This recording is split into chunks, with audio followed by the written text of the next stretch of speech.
Benson and the greatest American hero won't be seen tonight. I don't believe it. But they'll return soon. Now stay tuned for the following special presentation.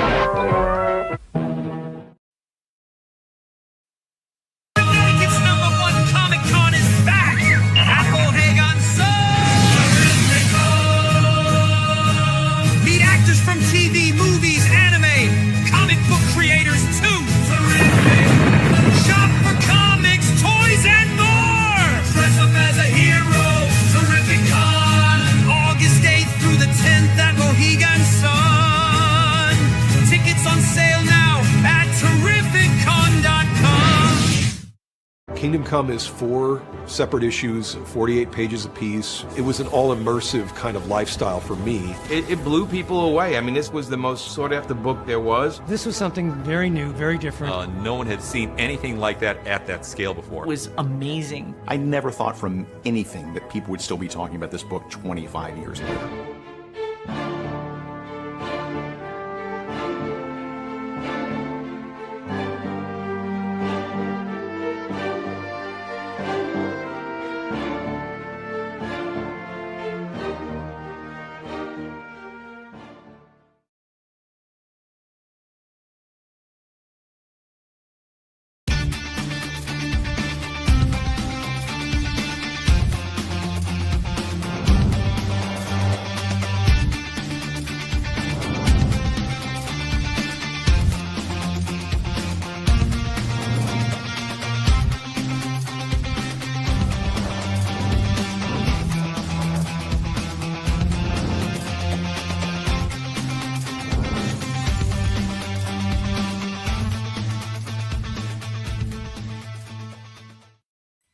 Yeah, I haven't heard that song in a while. I haven't heard that "Oh Yeah" theme song in a while. Oh yeah, also, man. Also the Artie. Also the Terrificon guy that's singing the commercial there. He's got some pipes. Is he going to be available for karaoke during Terrificon? Who was singing? Was that Mitch? He sounds like Billy Tucci. In the beginning of it, Connecticut's #1 Comic Con is back. I'm like, that Long Island sound. Forget about it. Forget about it. Well, 4 of us will be at Terrificon. Mitch, of course, Franco, Artie, myself, and say it again, Mitch. Excuse me. I said that's it. Yeah, 4 of you. Yes. And Wayne will be on assignment, and Scoot will be on assignment. Unfortunately. Oh yeah, But, yeah. Welcome everybody back to another Oh Yeah podcast, and we got the Trek Watch guys as well. But we are here to only talk about Superman. Great image here by Francis. Way to go, Franco. Oh, thank you. I like it. It's good. It's good. Spoilers. We're going to be talking spoilers. Yeah, all the way. What about Stephen Colbert just got canceled? I just saw that. Did he really? We were talking about that off the air. Yes, sir. Wow. Finally. It's about time. I was just going to start watching them too. After 10 years. We'll discuss that another day. No, I want us to talk about Superman, and not only amongst ourselves, but of course we welcome everyone in the chat to join us as well and give us your thoughts on the movie. You can spoil if you want to, because we're going to spoil. And right off the bat, you'll be shocked, gentlemen, because I always have my nitpicks. 5 out of 5. I thought it was an excellent movie. Oh yeah, man. Wait, Johnny liked it? He didn't. He was all in on the Snyderverse, so I was expecting him to hate this one. Did you have one of those? You were all in on the Snyderverse. I was not all in on the Snyderverse. Well, I was all into Henry Cavill, but not the Snyderverse. Neck-breaking movies. You know, before we all saw Superman, I did replay our Oh Yeah review of Man of Steel. Oh yeah. We liked it. I will ask the defendant to listen to the tape, sir. Yeah, I know. Yeah, but if a better movie comes along, I'm gonna like it better. Oh, sure. You know. Yeah, that was the only Superman we had, so I was gonna like it. Yeah, there was just those even though there was Jonathan Kent. Yeah. You know, he's no, don't save me. It's kind of like you got these movies have to sink in, and then you think about it, and then you realize that if you like it or not. The same thing happens with Star Wars. A month or two goes by, and you're like, you know what? That could have did this better. I agree, Artie. Man of Steel. It's It's like it's like you've been drinking black coffee all these years, right? Yeah. Just black coffee, straight black coffee, right? No sugar, no but then cream. all of a sudden, someone gives you cream and sugar and gives you like a Danish muffin to go with it, or something. Oh. Now you've got something else and something better, and you're like, ooh, this is what it could be, right? Yeah. When you say Danish muffin, is that like Lara Voorhees, the former Supergirl of Smallville? Yeah, she's a Danish muffin. She is a Danish muffin, absolutely. Boy, I'd like to. She's still flying, I think. She ordered a fleet of taxi cabs, I heard. Because of the movie, they've been on Facebook. I've been seeing a lot of clips of her Smallville episodes, and that's made me. Yeah, she's good. She was a good Supergirl. Yeah, Helen Slater, Supergirl, came out and said she loved this movie. Really? She gave it some thumbs up. Yeah. Unlike a certain former Superman that couldn't wait to start crapping on the movie. He didn't even see it, and he already had his opinions. That's the thing. Like, what the heck, man? I said, you know better than that, my friend. Yeah, but He's whatever. a stupid fish. He's a stupid fish. That's all I gotta say. Yeah, he's a dumb bass. A son of a fish. Yeah, stupid fish. Should we go around the horn and just get the initial, how many stars for the movie or whatever? Go horny. Yeah. I said 5 out of 5. Oh yeah. Well, I go 4.5 out of 5 because there's some issues, but I liked it a lot. A lot. Yeah. Oh, I agree with Franco. 4.5 out of 5. There's little nitpicks, but it was a really good movie. It was actually, it's strange going into a movie and having fun, and it's a Warner Brothers movie. Yeah. Yeah, I would say. Yeah, I would say 4. But 4 out of 5 for me, and it's right behind. The best one still is the '78 Superman for me, but this is the next one for me. This was really good, really fun. It wasn't Batman versus Superman for you. That wasn't it. Do you bleed, Scoot? And we took our kids, and they liked it. 5-year-old and a 9-year-old, so that was good too. Couldn't take them to Man of Steel or Batman v Superman. So, no. What do you think, Mitch? I give it a 3.5 out of 5. All right, we'll get into detail, but I respect that. And Arthur, I liked it a lot. It's it's almost 4.5, 4.75 out of 5. And there's I put it right there with it's my third favorite, Superman 1 and 2, and this one's leaning on Superman 2, and it's kind of like pushing Man of Steel, like stop touching me, kind of like it's wedged in there. But it was. Yeah, I liked it a lot. It's a movie that when you watch it and you come home and 3 days later you're still thinking about it, and I really liked it. And I had a talk to the boy. I took the boys, and before I talked to them, I told them who Superman was and who Lex Luthor was, and how I told Luthor, Lois, and Superman. I explained to them the characters, and that's what the movie was. And when we came home, they said, Dad, that's exactly what you said Luthor should be. I'm like, yeah. So it was there, man. I liked it. Well, the good thing about this was that you didn't need to do that. I mean, you could go in and understand exactly what's happening. Right. Because it really did give me the feeling of those days when I was a kid going to the spinner rack and picking up a random comic and just opening it, and it was in the middle of a story. And you kind of find your way through it. And everything is explained as you go through, and I enjoyed it. It was a real comic book movie. Yeah, it was kind of like Star Wars. Like the first Star Wars movie. Yeah. We were just dropped right into it. And that's what I loved about it. Yeah. Mm-hmm. Yeah, at first you didn't have to see Vader. Krypton blow up again. That's Wayne, you read my mind, because honestly, I have seen some people like, well, they should have had the origin. No, that's okay. Not necessary. They showed enough of it. Yeah. And also by now, we know, and also you didn't need to know more than that. So I don't understand. I really don't understand. Like, I want to take my dad's a big Superman fan, George Reeves guy.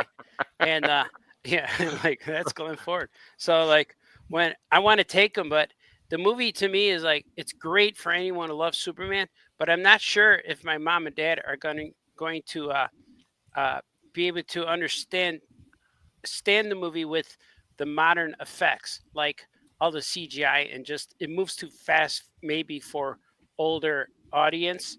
Like kind of like I took them to see, we were real excited to see the first Hulk movie, the Ang Lee Hulk, And when we're watching it, he likes to lean over in theaters, and in the Hulk, he lean over and says, Glenn Ford. Hulk's too big. I'm like, yeah, I know. He goes, where's Lou Ferrigno? Like, he's not in this dead. Like, that's not how he got his powers. And like so I think this movie will, like, my parents will love the Superman character, but I don't know if the rest is going to, like, when they go into that pocket world, I don't know if that's going to lose a casual audience, especially older George Reeves type audience guys. Since we're spoiling, I know that your dad's going to lean over and go, "Hey, that's Bradley Cooper." Yes. Isn't that Bradley Cooper? He should have been Indiana Jones. I know, Dad. Shh, let's watch the movie. Yeah, I think the time's up now. He was my pick, though.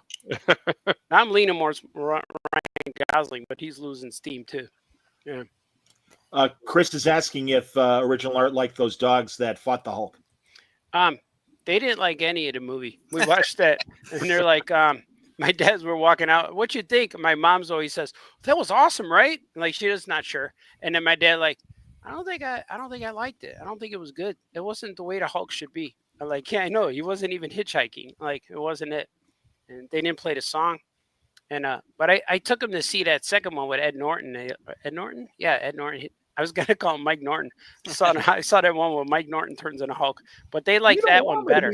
Yeah, it was a little better. But mentioning Jor-El in the message, I loved that. Both the misunderstanding of it, because it reminded me of one of my favorite Smallville scenes when Christopher Reeve was on Smallville and they decipher the message, and Clark's all freaked out, and Jonathan's like, "Hey, you're my son. That's not going to happen. Don't worry about it." And also, in this era of fake news, I mean, that's how I took it in. And I hope that we get an explanation either in the next Superman movie, whenever that is, because of the slate of movies Gunn is planning on doing. We might wait a couple of years, maybe even 4 or 5 years for the next Superman movie, but also maybe they'll address it in Supergirl next year. But I hope he's even in when the engineer deciphers the message, there's still a glitch. If you watch carefully, there's still a glitch. So there's still stuff missing. So I wasn't convinced all the way, but for story purposes, it worked, and it made sense why that happened and why he did it. Yeah, Lex could still be lying. It could be. And you remember on I heard a lot of reviews saying, where did that come from? And everyone thinks it's original idea, but they played that in Smallville. Remember when he heard the message and it was Terrence Stamp's voice in Smallville, and Terrence Stamp played Jor-El on The Voice, and he told me he was there to destroy and take over and make it a new Krypton. So that was a cool shout out. When I heard that, I knew, I called it right away. That's cool. I didn't lean over to my kid. That's from Smallville. I didn't ruin it. I try not to do that. This is the same director as Guardians of the Galaxy. Yeah. Like, where's Kevin Costner? He's not in this one. Yeah. Where's Jonathan Schneider? Whatever. What a dreamy man. I'm going to tell you. Still at every age. I send you guys emails if you, as I showed Franco's image of Superman and Crypto. If you guys want to share anything, you know how to do it, right? Artie, I know you do. You know how to do it. I'm going to share something. What do I do? Share my screen? Yeah. Yeah. There's a tab. Well, no, there's a tab. If you go to present with the plus sign in the bottom there, there, like Artie got this one. Yeah. There we are. Me and the boys. It was a rainy night. It was a super night. And I said, let's take a photo. That's us right before the movie. See, look at the joy on our faces. And it didn't change. So that's good. I don't know. Sonny looks skeptical. Yeah, he's always looks like that, though. He's confused sometimes. I got my my 13th Dimension article coming out tomorrow, all about this Superman movie, and I documented my whole day with my family when we went to go see it. So look on 13thdimension.com tomorrow morning. Oh yeah, I've been reading your Fridays. Oh, that's pretty cool. Yeah, I've been writing them on not Fridays, but yeah. Oh, it's good. This works. Oh, look at it. Batman, the other Green Lantern, and Wonder Woman were not in the movie, but they're in this poster. The other Green Lantern. Yeah. That's cool. And she was a good Lois, too. Yeah, I loved her as Lois. She was the best Lois ever, I think. Yeah. Yeah. And better than... I gotta say, I still like Erica Durant's. I mean, Margot Kidder's in her own category. God bless. Yeah. But really, for me, I really like Erica Durant's. But Rachel Broussard was fantastic. Yeah. And at first, I got to be honest, I'm like, Mrs. Maisel? And I'm like, okay, no, she was great. I loved everything she did. She was excellent. Yeah. I thought the chemistry between all three, the main leads, was amazing. Like between Clark and Lois, and then even Lex. Like Lex was just evil. He was good. But he had chemistry. Like they all had chemistry together. I only wish really important. Yeah, I wish Lex had like a green shirt and a purple tie. That's what I was hoping for, because he just wore all like black. But it would have been cool to have those colors in there. Yeah, that would have been pretty cool. I was a little concerned, given how much I've watched Nicholas Hoult since he was a kid in About a Boy with Hugh Grant. I thought, oh, maybe he's going to look too young. But no, he was a great Luther. Excellent Luther. What'd you think of Hawk Girl screaming? Yeah, that was like, what the heck? Little Dora. She got the shortest deal out of everybody. That was she was the smallest one. That's why. Yeah. You know, that remind me. That's too bad. She's in the Dora the Explorer movie, the same actress. So that's what I was seeing when she was screaming. I'm like, come on, Dora, what the heck? Yeah, my friend Tom really said that she was the weakest and found her the most annoying with all those screams. Yeah, I didn't care for the screams, but I got through it. It reminded me of maybe it was a shout out to that Legends of the Superheroes when Hawkman. Remember the shirtless buff Hawkman? He would scream. He would scream. Well, Maria from the Justice League cartoon used to scream too. What's her name, Mitch? Maria Callis. What the heck? She was at my show. Yeah, nice. Terrificon. Hey, is Terrificon coming out? Oh, yeah. I was late. I was making Key Kwan's banner. That's what I was upstairs doing. Ooh, that's right. Oh, nice. Oh, yeah. I saw that. Academy Award winner. Dr. Jones. That's right. What was it going to say? I forgot. We were talking about the Justice Gang. Well, no, Hawk and George Newbern at Mitch's show, we did a table read of a Justice League scene of Superman and Hawkgirl, and she ended with a scream, which was fantastic. Yeah, that's cool. So yeah, I like the Justice Gang. I was worried they were going to shove too much stuff in this movie, and that was my only concern. And I know that in the movie, beyond telling a great Superman story, the onus was on James Gunn for really introducing this new version of a DC universe. And honestly, I think it was executed well. It was very good. Well, it makes sense. The Justice Gang movie name makes sense because Guy named it, so it made sense to me. Mr. Terrific was awesome. What she said, we sound like cowboys, whatever it is. He was good. We sound like good gunslingers. Yeah. I liked at the end when Metamorpho said, "Oh, that's a good name," and then he goes, "Oh, you're in." You're in. Yeah. You know what I got? Remember the Metamorpho scene where he turns his arm into kryptonite? I like the subtle shout-outs for all the movie. And when he was killing Superman and he asked him who the baby was and it was his son and all that, and he said, "If I let you go, will you save my baby first?" And he said yes. And that Superman said, "Yes, of course." And that reminded me of the original movie with Mitch Teschmacher saying, "If I let you go, will you save my mother?" And Hackensack, New Jersey, whatever. And he says, "But the people, but my mother." All right. And that was the same. That I think that was a shout out to that original movie. And that was a big character moment for Superman because he's dying and he's still got to save that baby. And I'm so glad that the baby wasn't a Brainiac baby, which I was worried about. But it was cool. But that led to the one moment of the movie that took me out and confused me, which was when he was stuck in that lava or that digital lava, that protoplasm, whatever that was. That movie, like, remember when you watched if you've seen the original Transformers movie, whenever they would fight, the camera would go out close and you can't see anything. Yeah. Everything is just shrapnel and you don't know what's happening. That's what that did to me. And it took me out in the movie just for a moment. And it made me aware of the screen, like the I was looking at a box all of a sudden, and it put me out, and I had to shake the head and go back, take a sip of the soda, and go back in. But that was the only the part that knocked me out in the movie, and I think it was just too digital, it looked too CGI for me. But that's where that's the only part in the movie that took me out. But it didn't ruin the movie or story. It just, I was aware that I was watching a special effect, Yeah. And sometimes I don't want that to like even in the original trailer, the dog took me out for a moment because he didn't look real, but he looked good in the movie though. And so I don't know if they fixed him up or I just got used to it, but he looked good in the movie. Well, in the trailer, they showed that shot of Superman flying right at you, and his eyes were a little wonky. And James Gunn I saw an interview with him saying that he took that out because the effects weren't finished on that. It was just for the for the trailer basically. So he announced to everybody that that shot's not going to be in the movie. Yeah, we're gonna because fix he it. wasn't happy with it and everything, and wound up taking it out. So that happens. I get it. Yeah, and even his eyes, corn sweat. His eyes are a little bit off kilter, but I like that about him because he's imperfect a little bit. And even the moment where the fans were like, "Go to hell, Superman!" They threw rocks at his head. Well, in the trailer, he blinked.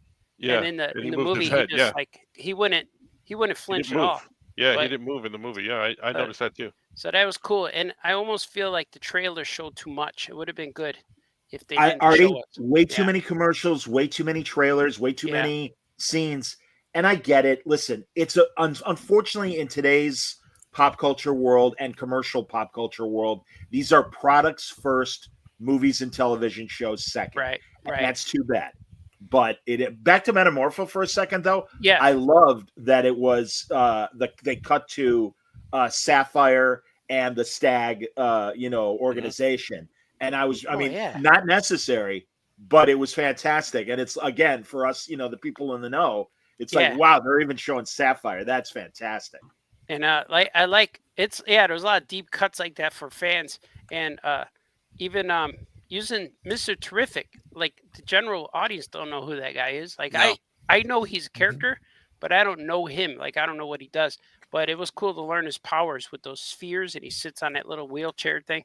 And but it was cool to see him, and I'm glad he was more of a main role. Like he helped Lois and stuff, and he was more of out of the three Justice League guys, he was more the man they focused on, the character they focused. So it was cool to see him. But that's so James Gunn, right? Like when Guardians of the Galaxy was announced, everybody's like, "What the hell? You're making a movie about these guys? Why are you doing?" All the comic people were saying that, and then people were like, "We don't know anything about this." Went in and came away loving that movie. Same thing with Mr. Terrific. Outside of comics, how many people know who Mr. Terrific is? Yeah, right. And they come out of this movie going, "Wow, he was a badass." Yeah, he was pretty cool. You know, it's going to be good. Yeah. No, even in comics, like Art was saying, I read comics, and he's hardly ever in the stories. I remember more from the cartoons, like Justice League cartoon. He was on Arrow. He was on the Arrow show for 4 seasons because I had him in my show. He was a big deal back then. And also in the comics, he leads the Justice Society. And also, that typical, like how Hank Pym is the 3rd or 4th smartest guy in the Marvel universe. Yeah. Supposedly behind Bruce Wayne and Luthor, Michael Holt, Mr. Terrific, is there. And also the actor that played him in the movie, he's in For All Mankind on Apple, and is this like amazing kind of Steve Jobs billionaire that is funding an independent shot to Mars, and is very important in the most recent 2 seasons. But yeah, he's an excellent actor, and I thought he was fantastic as Mr. Terrific. I know my friend loved the fight scene with Mr. Terrific. Thought it was one of the best in the movie when he had the T-spheres, just basically taking out all the Luthor guards. And I love that they just stayed on Lois, and her reaction was like, she knows what Superman can do. Yeah. She's seen him in action. And she doesn't really know about Mr. Terrific, and she's watching this going, "What the hell is happening right now?" I love that. Yeah, that was cool. And the thing I'm looking forward to is having kids with that paint on their face at shows, dressed up, walking like Mr. Terrific. Go ahead, Mitch. Can I figure this out? Yeah. I saw it twice. Nice. Okay.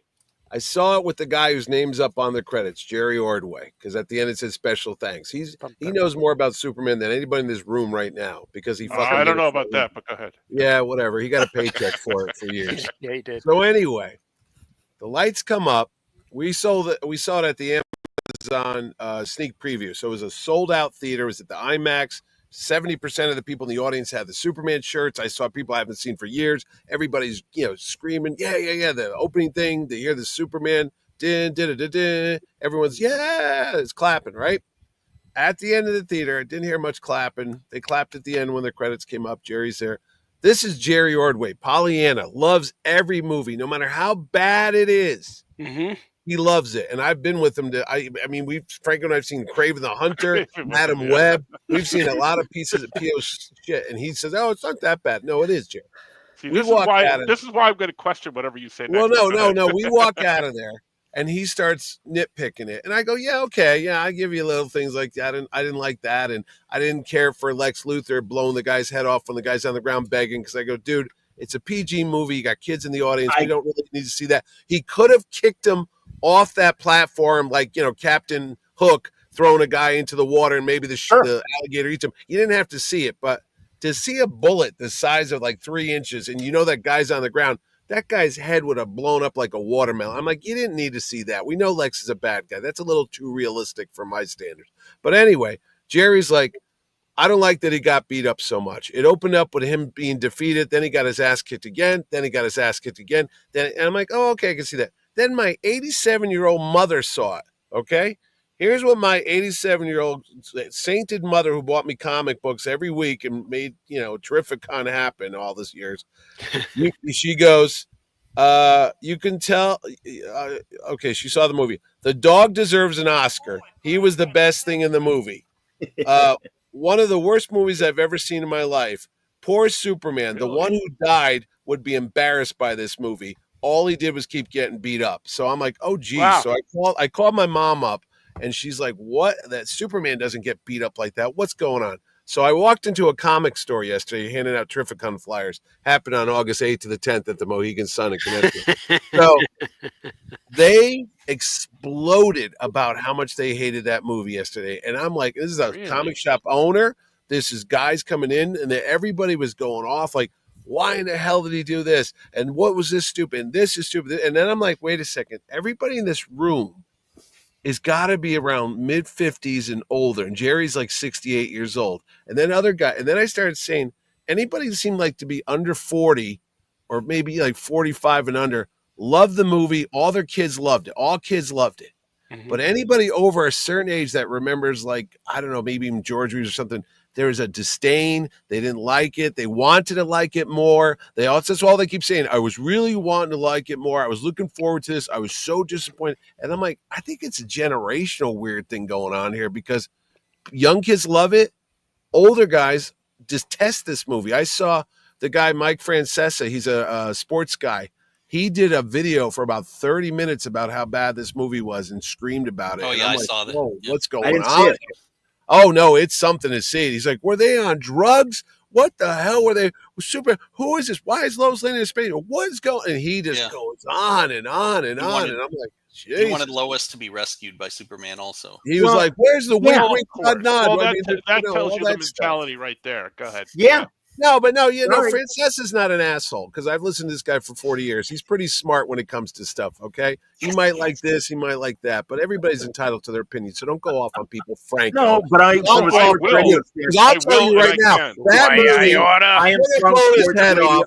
They should have done this. They should have done that. So as far as Mike Francesa goes, he plays in my sports arena, and yes, he's a bigger player, but that said, no, he is not a great guy. Okay.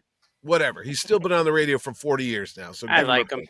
So anyway, I do too. I don't know who he is. He's got longevity. So anyway, what the hell's going on here? Now, Guardians of the Galaxy is one of my favorite movies. Of all the Marvel movies, Guardians are up there. Guardians 1 and 2, not so much 3, but I love those movies. I love 3. I just watched it the other day. Okay, whatever. I like ice creams. Who gives a shit? So anyway, listen to me. We're trying to figure out why there's so much upsetness with this Superman thing. I mean, I'm talking about vehemently. Richard Pinney from ElfQuest, boom, he blew this thing out of the water. There's a couple other comic guys. I'm trying to think of some of the older that they just like, what the hell was this? Why is this? Why did they do this to Superman? Blah, blah, blah, blah, blah, blah, blah.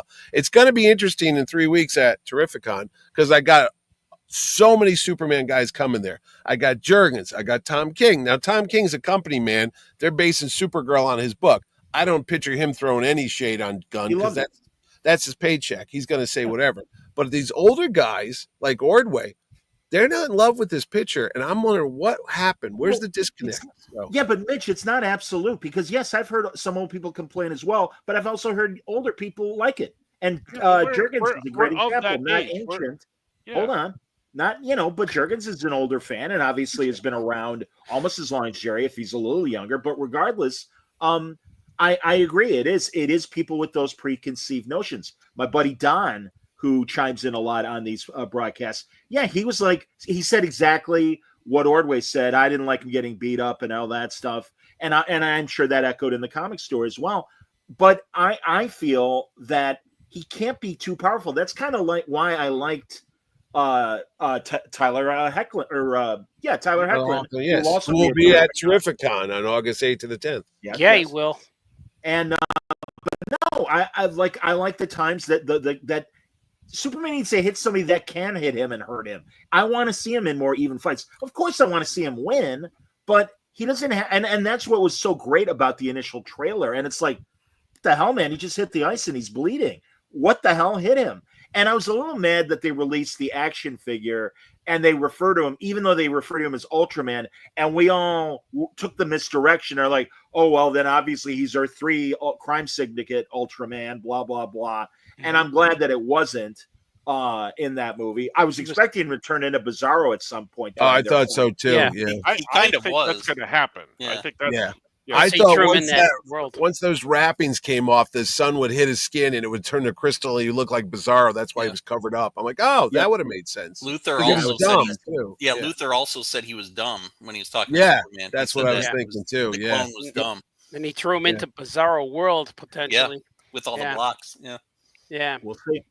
But no, the other thing I heard was the dog saved everything. I heard that from Jerry. He goes, the dog saved him from that lava stuff that Artie was talking about. The dog saved him from the Ultraman because it's like, wait, the dog has to destroy those remote drones or whatever, and that's what knocked him out. He's like, why didn't you see that earlier? The dog. So he's like, why are they pushing the dog so much? I go, the dog, if you're a little kid, if you're 8 or 10 years old, you probably love Crypto. You ran home and bought the toy. You got the T-shirt. You love the dog. And I go, sometimes you have to remember. Adoptions, I'm sorry to the adoptions went through the roof. Through the roof. I said, you got to remember sometimes when you were 7 years old, I remember saw Star Wars. My mother fell asleep in it, thought it was the dumbest movie she ever saw. I was 10 years old. I couldn't wait to go see it again. And I saw it 13 times that summer. Sometimes it's like, they just don't get it. You know what I mean? They're like, no, this is a piece of crap. And I'm like, I think it's great. So as I said earlier, these things are products first, movies and TV second. As soon as we saw Crypto in the trailer, it's like, all right, Crypto plushie in 5, 4, 3, 2. And that's great. That's wonderful because you want, fine if the old farts don't like it. You want kids to like this. And obviously, Scoot, I want to ask regarding, because I agree with Mitch completely. Mm-hmm. When the guy got shot in the head, I'm like, damn, man, little kids might be watching this. Did they blink? Were they scared? Yeah, so my son, who's 9, he kind of like jumped, and I was like, oh, are you okay? Like I leaned over, and he's like, I didn't know he was that mean. Yeah. So it kind of emphasized how mean Luther was, you know? So then by the end, he wanted him to get... Yeah, so but the again, same thing, I would argue the same thing would happen in Star Wars with Darth Vader, and like, oh, that guy's really mean because he's slicing people up and down all over the place. Yeah, but a gun is a realistic thing. People get shot too much. I mean, lightsabers ain't real, so I'm not worried about that. You know what, Mitch? I'm changing my score to 3 out of 5 now. Just listening to you. No. But it's like Artie, I love you. You are the biggest contrarian. No. Honestly, a movie, and Artie's like, I actually liked it. So. No, but I like them all. Yeah, I know. No, we're in a fantasy world where it's not real, of course. So why do you have to have a realistic death? Like I said, you could have shoved the guy off the thing, and he could have fallen into a pit, and like Superman but it wouldn't have worked because he wanted to torture Superman. And he didn't expect the second shot to go off. Yeah, I know, but it's not a Monty did. Python movie. You know what I'm saying? You shouldn't be. I mean, it's too. Hey, But I don't know. Think really emphasized. Let me just tell you equal something. was. I live 9 miles from where like 20 kids got blown away. Okay, so I'm always going to be a little bit more hesitant when I see the gun in a movie. It's too goddamn realistic for me. I don't care what people like. Well, oh, you goddamn snowflake, dude! I saw 20 little coffins go by here 10 years ago. You didn't, so I'll never forget that shit. So when I see somebody in a movie that's supposed to have kids oriented, put a gun to someone's head who's begging for their life on the ground, I got to question the rationale behind that going, you know what, Gun? You didn't have to do that. And That's that what one made little it thing powerful. bugged the shit out of me. So That's anyway. what made that scene powerful, though. And it was unexpected for Lex We and the should- audience. Like, I expected Superman to save him. And when he didn't, that was a big moment, I thought. Well, the other thing I heard too is there was no big heroic moment. They had the John Williams music and they kind of watered it down by showing Superman holding that building up and letting that lady car go. There was none of that like one epic scene when you heard din, din, din, din. And I even heard that the Brendan Routh movie, when he jumped out of the plane and went in the water and he lifted the big thing up that was kind of a dumb thing. They go, that was so epic. And you heard the music and he stopped that airplane from hitting the baseball stadium and the music. They said, but in this movie, they just almost get there, but it doesn't go over the goal line. You know what I mean? It's like I would argue that they did. I would argue that he said no chills. That's what I heard from people. They had no goosebumps. No, I no disagree. chills. When he's holding up the building for that one lady to get away because her car didn't get there, and there were a number of those moments. I would argue the that kaiju knocking out the kaiju. I heard they're like, what? That was good. Then I heard people go, that was dumb. Why did they make that big thing and then it just threw it away like a joke? I was like, wrong. Kevin Spacey should have been cartoon. Well, Kevin again, no, you want him to do more than one thing. It's funny. I noticed Gail Simone, someone had asked her, what do you want to see in the next movie? And she's like, well, my favorite villains that they haven't shown so far are Brainiac and Toyman. And I'm like, if Toyman is in more than one scene, I'd be okay if there's a new movie and there is one incident where Superman is fighting a giant toy and Toyman is there, whatever iteration. But if you're going to make him the main villain, no, absolutely not. But I want a movie where there are things like the kaiju and other smaller things before we get to the final fight. That's the other thing is too. We need Superman doing super things, and I liked how the engineer and before we knew who Ultraman was, the Hammer. It's like, no, that's good. We want to see fight. No, and the other thing is explain why he got beat up. Who's more powerful to beat him up? And it was himself. John, what's the movie with Andy Griffith when he's like this huckster on the radio and they put the mic on and everybody hears, he goes, I hate all those people. They're all a bunch of suckers and the whole world turns against him. What is that? Face in the Crowd. Face in the Crowd. So remember when they're fooling around with the tape recorder and it's one of those things when you watch a movie when you go, oh, I don't know how to use a gun. And they really play it up. You're like, well, that's probably going to come into play at the end of the movie for some reason. Like, oh, now he's going to use a gun. When he couldn't turn the tape recorder off and he's like, fooling with the buttons. We were sitting there going at the end of the show when he's yelling at Lex Luthor and he's, I'm human. I get up every day. I don't know what I'm going to do tomorrow. I'm this and that. The only people that heard it were in the room and they were Lex's people. We were saying they should have had that tape recorder pop up again and it broadcasted throughout the world. And everybody heard how Superman was just like everyone else. Like he had doubts, he had fears. He was afraid to get up in the morning. And then Luthor could have said, who the freak cares? You're nothing. You're that. And then everybody would have turned against Luthor and said, hey, screw you, Lex. He's like us. He is vulnerable. He is one of us. Screw you, you piece of crap. And then we even said it better. Lex had a tear coming down his eyes. People were like, what the hell was that? And I go, I think he was almost having a breakdown because he was losing everything. That's what I thought. Not that he was crying. Yeah, we talked about that the other day because you were like, what was that all about? And to me, that was his frustration at losing. He's like, I can't believe I just lost to this guy. And that single tear was like, you could just see him. And that's what that was to me. Yeah, I like Lex. I agree. I'm on his side. I wanted him to jump out the window. I said at that point, because Mr. Terrific was on one side, Superman was coming towards him, and there's this big glass window, like a Hudsucker Proxy moment. He could have just turned and said, you'll never get me, you alien scum, and jumped out the window, and not to kill himself, but that armor, what was it, the Hammer of Bavaria, whatever the hell it was called, could have come out of nowhere, purple and green, just like a comic book. Yeah. And it could have like clicked on him like Iron Man, and he's trying to take away. And just before he takes away, you hear it, din, din, din, din, din, and Superman grabs him by the back of the collar and goes, "Not today, Luthor. You're going to pay for what you've done. And if you're going to be Super Friends comic book shit, you throw him in a jail cell right then and there." And that would have been good and not, But gentlemen, arrest this man. Right. Arrest this man, exactly. Thank you, Superman. I am gonna you've knocked the theme a couple times. I'm gonna defend this theme up and down, right and left, because my former student was the composer, Dave Fleming. Yeah, I know you said that. Oh, that's great. Oh wow, that's fantastic, man. And he listened to this I thought it was too. It was the right amount of reverence to John Williams, because hey man, it's like the Star Wars stuff and the Indiana Jones stuff. It's like, I'm sorry, it has to be. It's the James Bond theme. It has to be in there. So because I forget someone else who was saying, yeah, the movie kind of took me out. In fact, my buddy, it wasn't Rob Burnett. It was one of his people that came on, and I'm like, it didn't take me out of the movie at all. By the way, Dave Fowley, Chicago critic, two things. He says, first, how about Hawk Girl dropping the president of Bavaria? That's right. She killed him. Right, but did she? By the way, that guy looked like Larry from the Three Stooges. Didn't he look like like crazy Vincent Scarapelli or something from the old days? Professor Owen Corey, Hey, yes, exactly. Yeah, I'm gonna screw up this third world country, Mo. I hope nobody. Exactly. Yeah, he looked like Larry Fine. That's it. I was like, I've seen this guy. Who is he? God damn, it's Larry Fine. Come on, man. Absolutely. Oh no! Now I'll never unsee that. I actually for the twice I saw it. I'm making a deal with Lex Luthor. You know what's interesting that David just said about that message?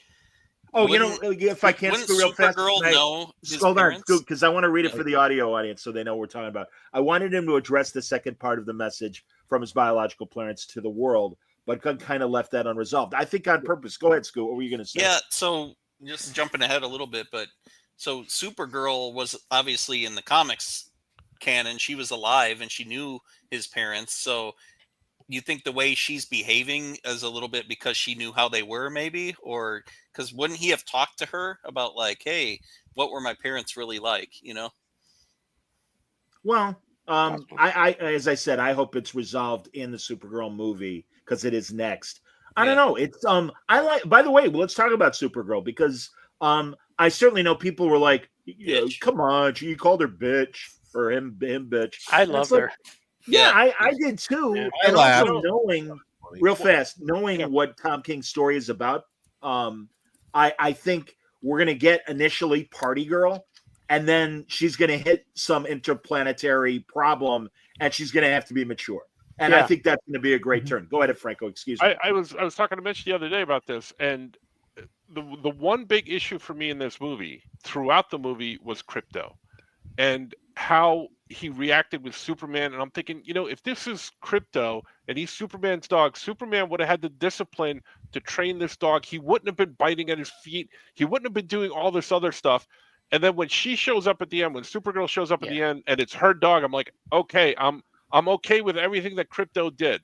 Yeah, it made sense. But he did say he was fostering Crypto. Yeah, but he said he's a bad dog too. No, that was in there too. He did. But again, if he's fostering him, to me, Superman would have taken the time to discipline that, not discipline the dog, but train the dog. You know what I mean? And he wouldn't have acted like all over the place like that. To me, in my head, but he was a puppy. Supergirl showed up, when Supergirl showed up, I'm like, oh, this makes sense. Well, you know what?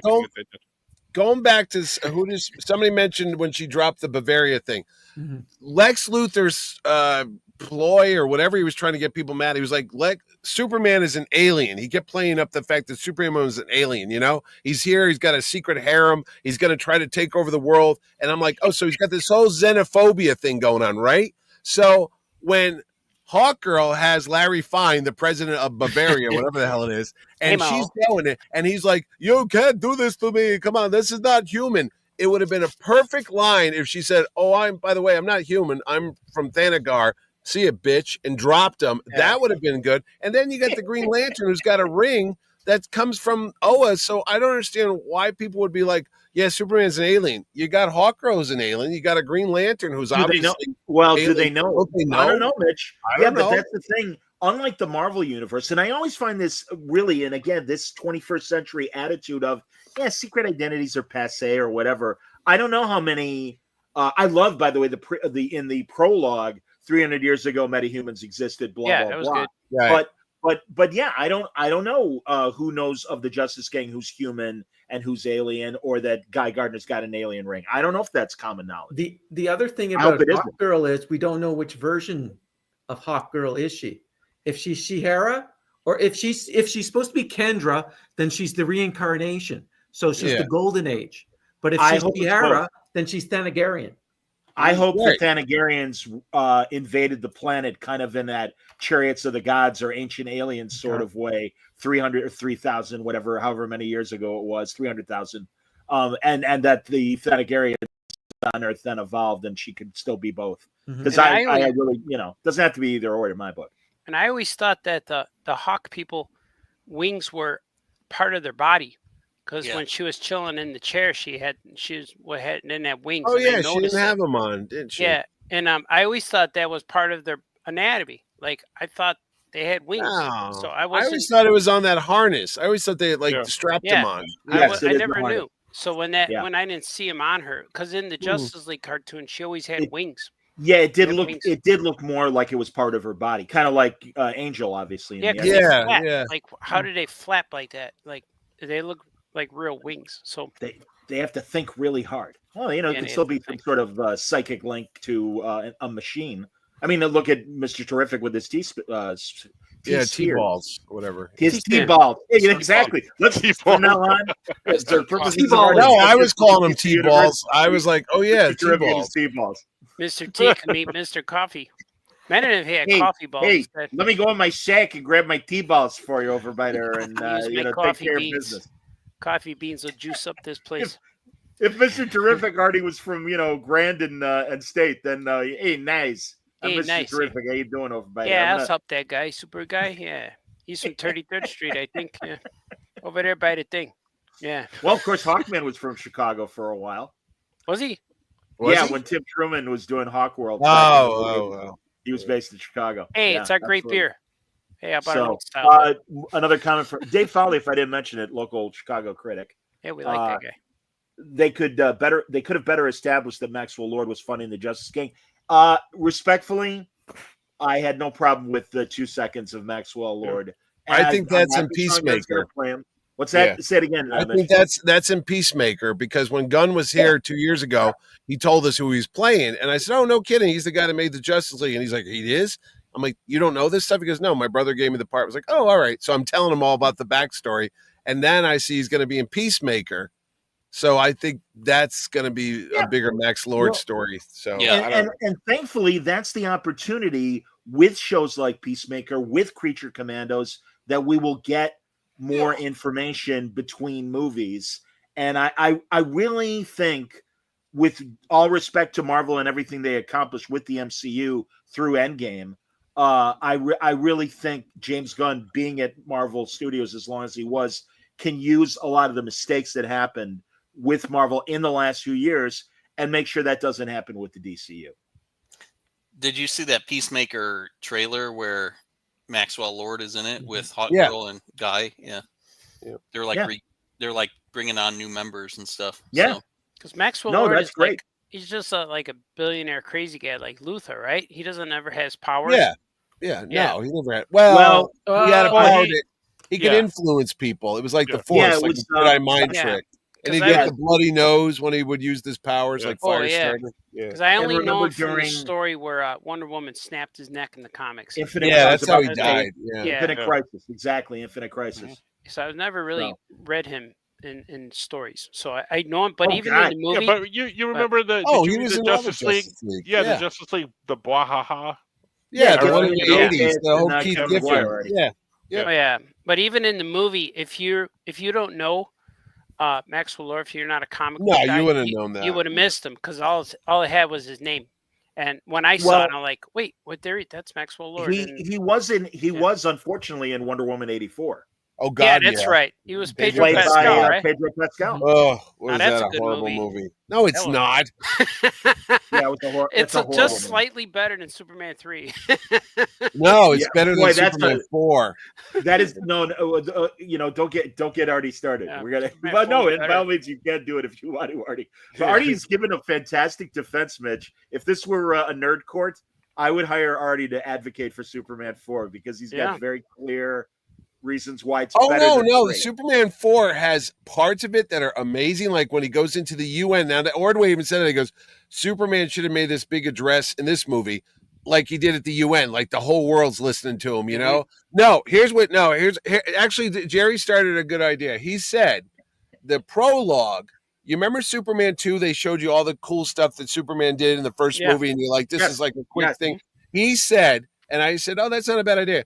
We should have seen Superman fighting in this war. We don't know what it is, but taking a tank and taking the turret and tying it into a knot and flying by and scooping up all these guys' machine guns, and everyone's cheering for him. And you're like, oh, he saved the day from a war. So we don't know what war this is or what's going on. We just get dropped into the middle of it. Yeah. And then Superman's standing there with his hands on his hips, smiling, and people are cheering him. But then they take that photograph and they throw it on the front page of the Daily Planet. It says, Superman, a war criminal, gets involved in politics. And then you could have seen the backlash where, like, who the hell does he think he is interfering with other countries? You know, he's American. He's going over to Bavaria, whatever the hell it is. And then Ordway said you would have had a little bit more idea, like, why is suddenly everybody against Superman? What did he do that was so wrong? Instead of just telling us about it, we should have seen it a little bit. That would have been good. My buddy Rob Burnett, regarding that and even more, suggested, and he's a filmmaker. He's directed movies, he's directed television. Rob is like, I suspect there is a director's cut or at least a lot of other footage, and what we got was cut down, because I agree that that would have been interesting as a prologue, but also I would have liked to have seen a hell of a lot more of the Daily Planet in general.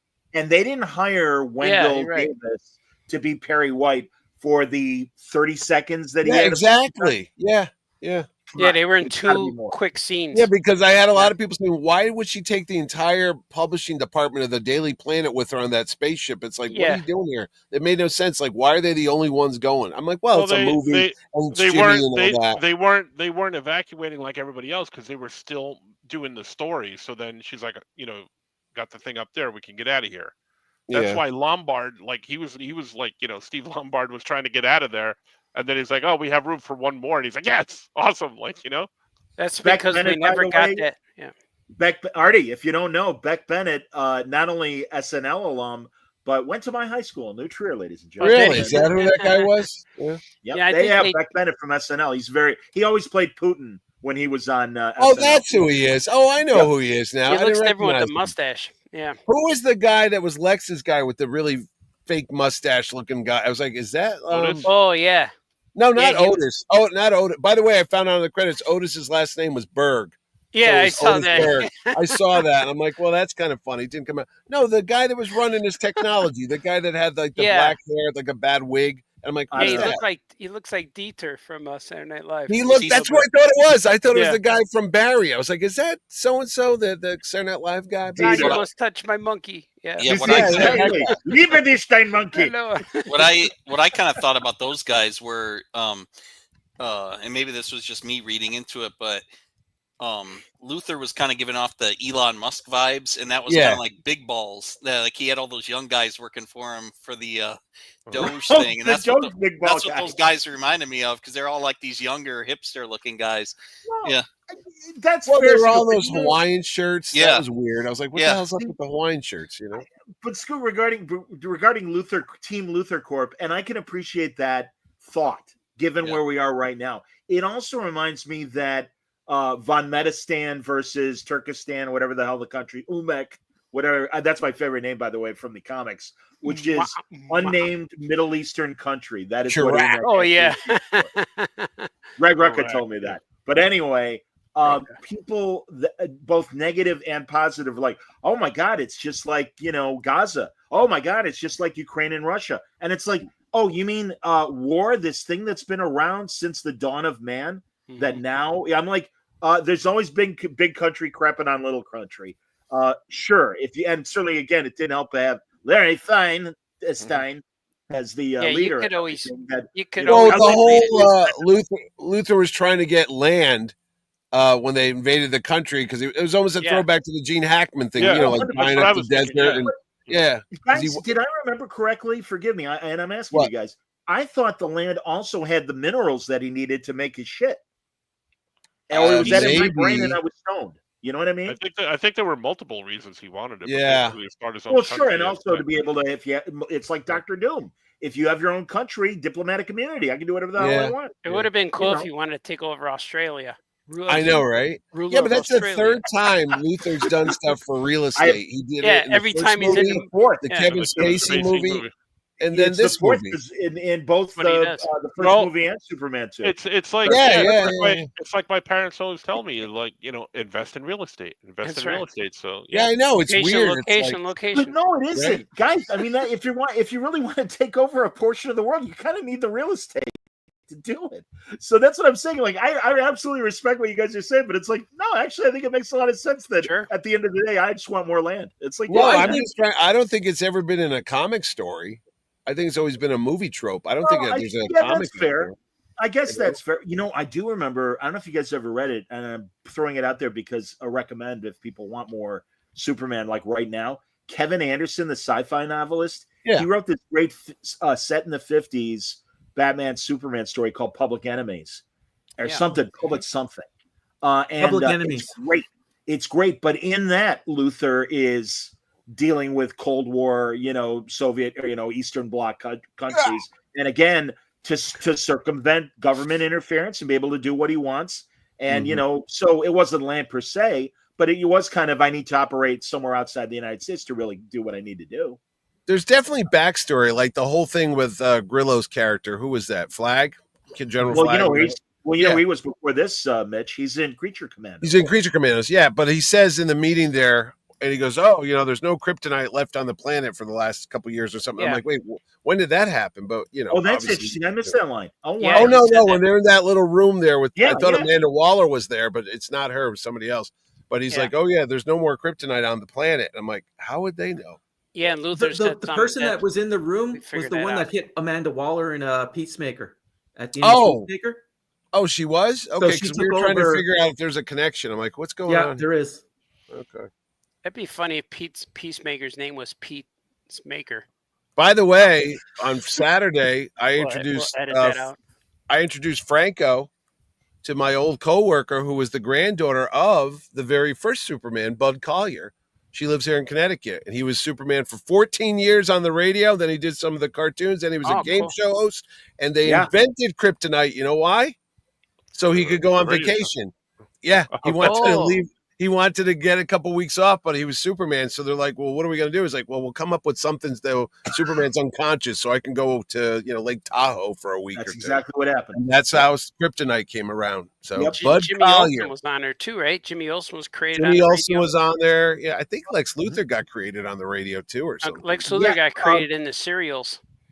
Robert Maxwell, who wrote those Superman radio shows. Yeah, I couldn't help it. I had to, and I'm sorry I didn't bring it for the show tonight. I should have. The Special Thanks Group. I got to find that while we're talking. I'll put it up because I felt that Robert Maxwell, having created Jimmy Olsen and a lot of elements that were absolutely first time for Superman, he was not in Special Thanks, and that surprised me. Well, they probably just think of comic book guys. They don't think of radio guys, though. A lot of it is from the radio. I mean, that's the thing, man. I brought this up with Mitch the other day. It surprised me that Paul Dini wasn't listed in the things, right? Because I know he didn't do a lot of the comics, but I have an explanation. Show. Yeah, I asked honestly. Rich Johnson and I were talking over the weekend just casually, and I asked the same question because I threw it up on a lot of social media and said, what name is missing? And that's another reason why I'm talking about it now. And he said, well, the reason why, because other people are like, Jose Garcia Lopez, obviously, and Jose Luis Garcia Lopez. My grandpa. Why was Jeff Johns not up there? That was a weird thing. I was like, huh. Mitch, that was the one I was thinking of. Right? right? Truly. And the reason why is, according to Rich, he's like, there weren't specific things that they created that were in the movie. And I wanted Mitch, Jerry was thanked, obviously, right? Jerry was he was thanked. Yeah. Oh yeah. We went through we took a screenshot and we were pointing to every name, and Ordway would tell me why that guy's there. And I said, why is Joe Staten there? And they go, oh, Guy Gardner. I go, he didn't create Guy Gardner. That was back then. They go, oh no, but he did the remake of Guy Gardner in the 80s when they had the he designed. Yeah, he designed the new look. costume. Yeah.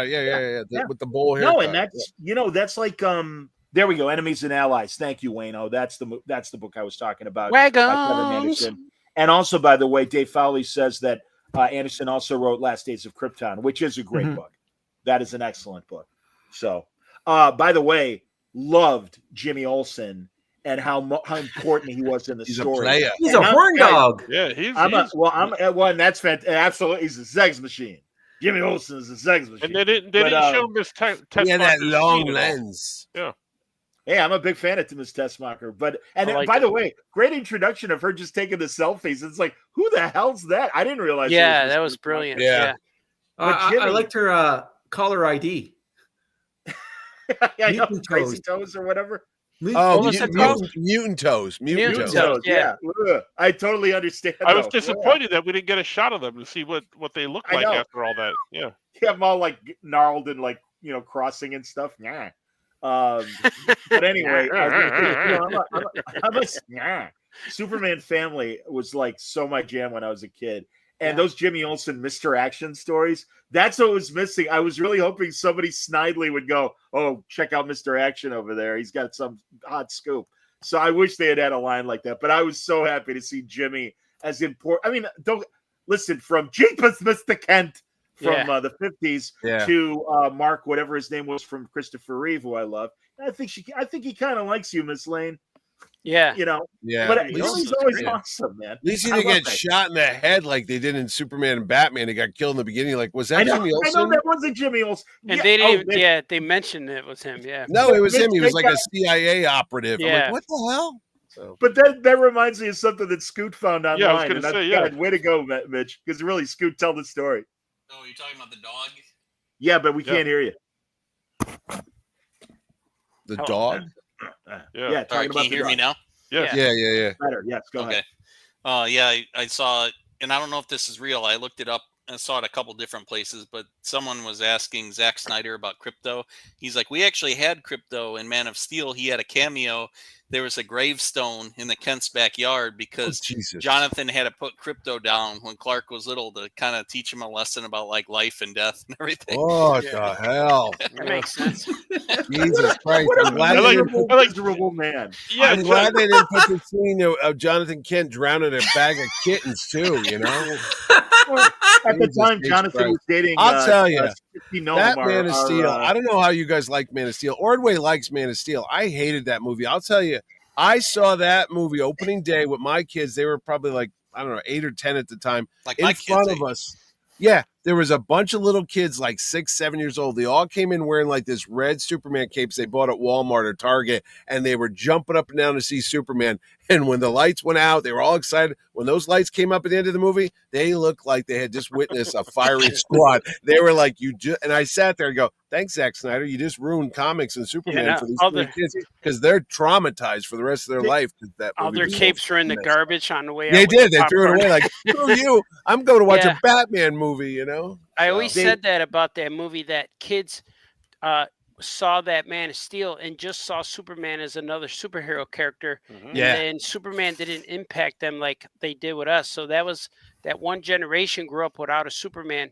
And that's what I think this Superman's gonna stick. That explains with all the problems of the world, Artie. Seriously, that's what's going on right now. Yeah, it's all because of Zack Snyder's Man of Steel. Because you can't do a movie where Superman and Batman meet, but they're the exact same character. Yeah, they were. Yeah. They're both mean, and every character in those movies solved everything with anger. And so Superman was never. I had the problem when I first saw the movie. When I came home from seeing the movie, I saw it at a midnight show, Man of Steel, and I came home and my wife woke up. She saw me come home and she said, "How was the movie?" And I said, "I'm not sure." She goes, "Did you like it?" I think I did. I'm not sure. And that's a movie where I kept thinking about it. It was you can't great have that looking. feeling about Superman. Yeah. Yeah, it looked great. I liked him enough, but I think the mistake was they went into Batman v Superman instead of bringing us Man of Steel 2 and 3. You Yeah. know, and like he was an introduction but he didn't have that joy. He was kind of searching for himself. Like he didn't know who he was. He was lost. And this movie, the proper Superman that we grew up with, didn't grow up as Krypton. He didn't grow up as Kryptonian. He grew up as a Kansas guy. So he grew up as a farm boy with good parents. Artie, so did the Henry Cavill Superman, but he grew up with a Kevin Costner. The psycho dad. Yeah, it was like, well, should I have let all those kids in the bus die? Maybe you should have. I was like, what?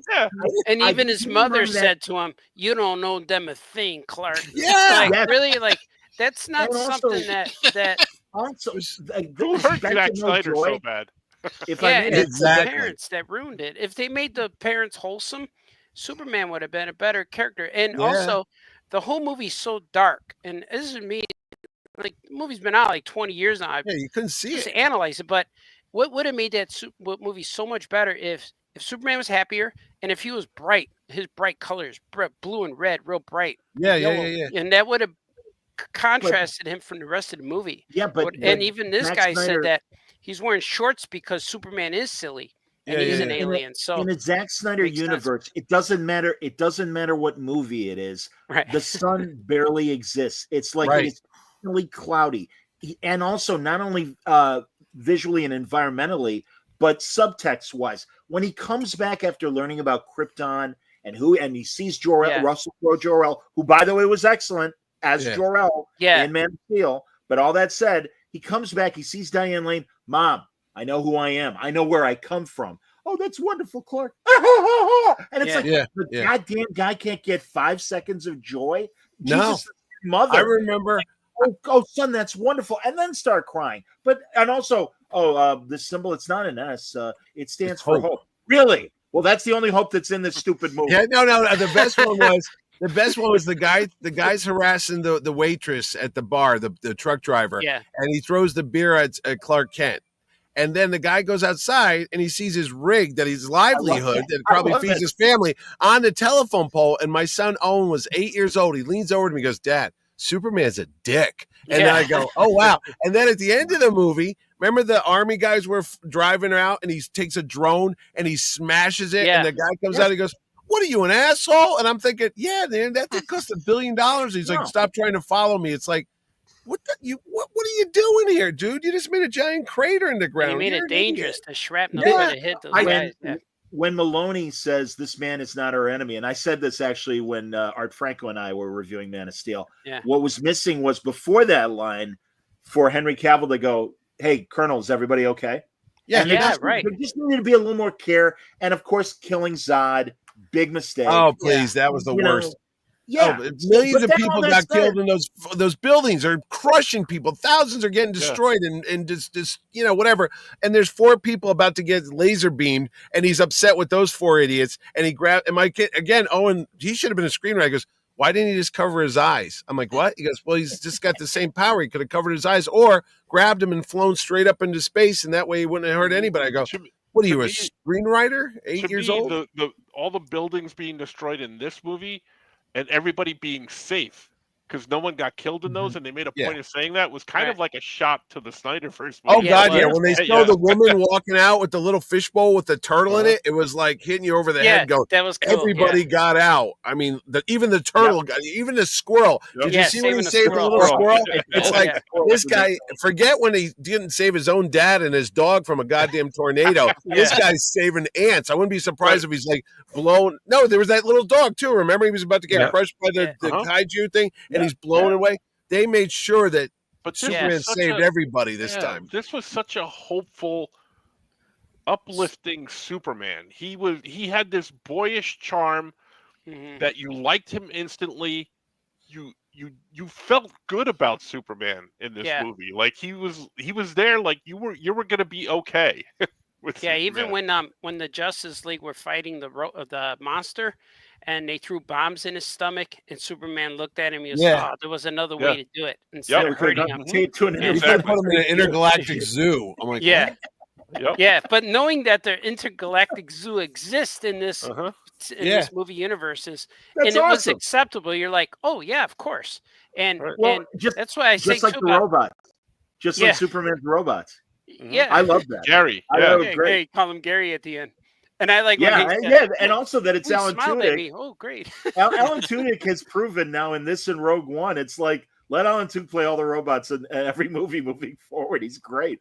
Yeah, and there's also a difference between that the Snyderverse didn't understand was that Superman and Batman are two vastly different characters. Like Batman could be made in the real world because he is a human at peak. Right. He's got money, he can do whatever he wants. But Superman is fantasy all the way. Like he could fly. He flies. That's enough. Like, but anything even if he does. Oh, go ahead. I'm sorry. Anything he does could be a fantasy. So, for you to make a Superman movie, you have to make it totally opposite of a Batman movie, because even his villains, and like he said, the intergalactic zoo and Crypto and the fortress coming out of the ground, all of that stuff is appropriate for Superman movie, but not Batman. Like Batman can't go to space. He doesn't go to space. He doesn't go to travel dimensions. Wayno's been wanting to talk when you're done. Yeah. Go ahead. I'm good. If you want a perfect example, Batman the animated series versus Superman the animated series. Yeah. You look at how they designed the two different cities. Gotham is dark and gritty. Yeah. Metropolis is light and bright. Yeah. The same thing with the problem with the Snyder universe was they looked at how much money Nolan made with the dark and gritty Batman and going, hey, we can make our billions off doing the same thing, but not really understanding that doesn't translate to the character of Superman. Yeah. Superman is different. Wayne, I would say that though that is Snyder in everything. 300, Sucker Punch. All these movies. Sin City. Well, no, Sin City was Robert Rodriguez, excuse me. But yeah, all these movies, certainly Day of the Dead or Dawn of the Dead, whatever it was, which ironically James Gunn wrote the screenplay for. And I love, by the way, we talked about it on one of our last Trek watches, that Rick and Morty scene in the Warner Brothers cafeteria of Zack Snyder and James Gunn having the discussion about fans. I loved that. That was fantastic. That was good. So. I was going to say when Artie was discussing the Superman Batman thing, I wholeheartedly agree with him, but it's even simpler on a more simplistic, realistic basis. Batman was brought up because in terror, his parents died. That's his whole life is sorrow. Superman was brought up on a farm in the Midwest, and everything is okay. You work hard for a living. It's just that simple basic element separates the two. Yeah. And Superman does things because he can. There's no guilt like Spider-Man and Batman have the guilt. Yeah. But Superman does things because he can. It's no big deal to save a school bus or rescue people. Because people were dying. Right. And I told my kids too that when a lot of writers, I was telling Frigadas when we were writing a Superman family, like I convinced them, like I explained, like Superman is just like us, and he has our same exact weaknesses and people say, well, you need somebody who could beat him up. And I'm like, no, that's not true, because we go through weaknesses every day. We get hurt. We get sad. We get happy. We get angry, but we never get punched in the face. Like maybe like 20 years ago, man, but we never go through being in fights is not a daily thing. So the way you hurt Superman is the way you would hurt a normal person. And so that's who he is. And he sums it up in the movie. And then I said that your ability to help somebody is so easy. Like going to the grocery store and somebody can't reach the can of tomatoes on the top shelf, so you hand it. I got it for you, ma'am. But that's how Superman is. He does it because he can, and it's so easy. And one of the best moments that got me the goosebumps is when the Lois and Clark interview, when she was interviewing Superman, and he just said, because people were gonna die. Yeah. And I'm like, yeah, that part made me cry in the trailer. I pointed when it at came the out. screen like, oh, that's it. But I also, that's what made regarding that, I also appreciated that Lois, because I saw again when we saw that scene isolated, it was like, man, Lois is being a jerk. Yeah. And it's like, no, Lois is being devil's advocate because she knows he needs to hear this, and there are people that are going to think that way. And I love that entire exchange of like, hey, wise up, dumbass, because I'm asking the tough questions. How about somebody that doesn't love you? And when you get to that point, and I know the whole, well, I don't know if I love him yet or not or whatever, BS, of course. And I loved it too. She said, I knew this wouldn't work, and that was his human moment too. And he says, wait, what did that mean? What is? And that messed him up for a little bit. And so I like that a lot. Like, you really got a sense that he was a guy. He's a normal guy like us. And Fowley, and I'm glad he's bringing this up because I was going to bring it up. We're on the same wavelength, Fowley. He says this movie's mom and pa Kent were kind of miscast and poorly written. Now, I disagree, and I do want to hear everybody's opinion on the Kents, because obviously much better than Costner and Diane Lane.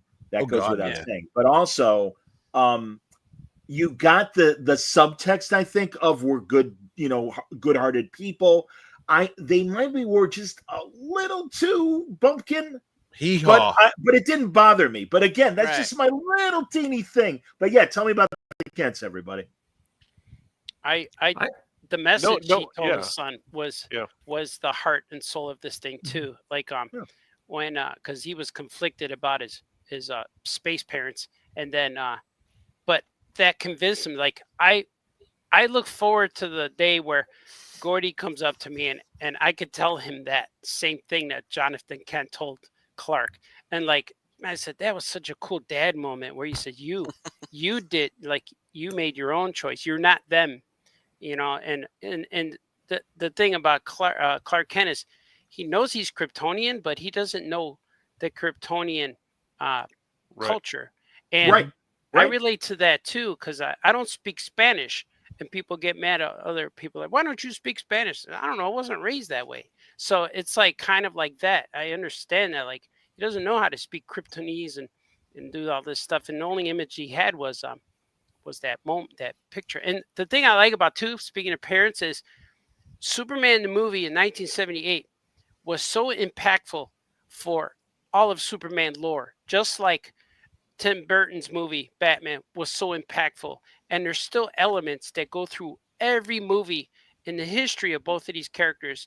And I like that when we saw Jor-El and Lara, they were dressed like Marlon Brando and from the movie. So that, and the crystals too, the kryptonite, the Fortress of Solitude. So those elements in that 78 movie were so powerful, and they're ingrained into our memory of Superman, that if they were not there, I think people would notice it.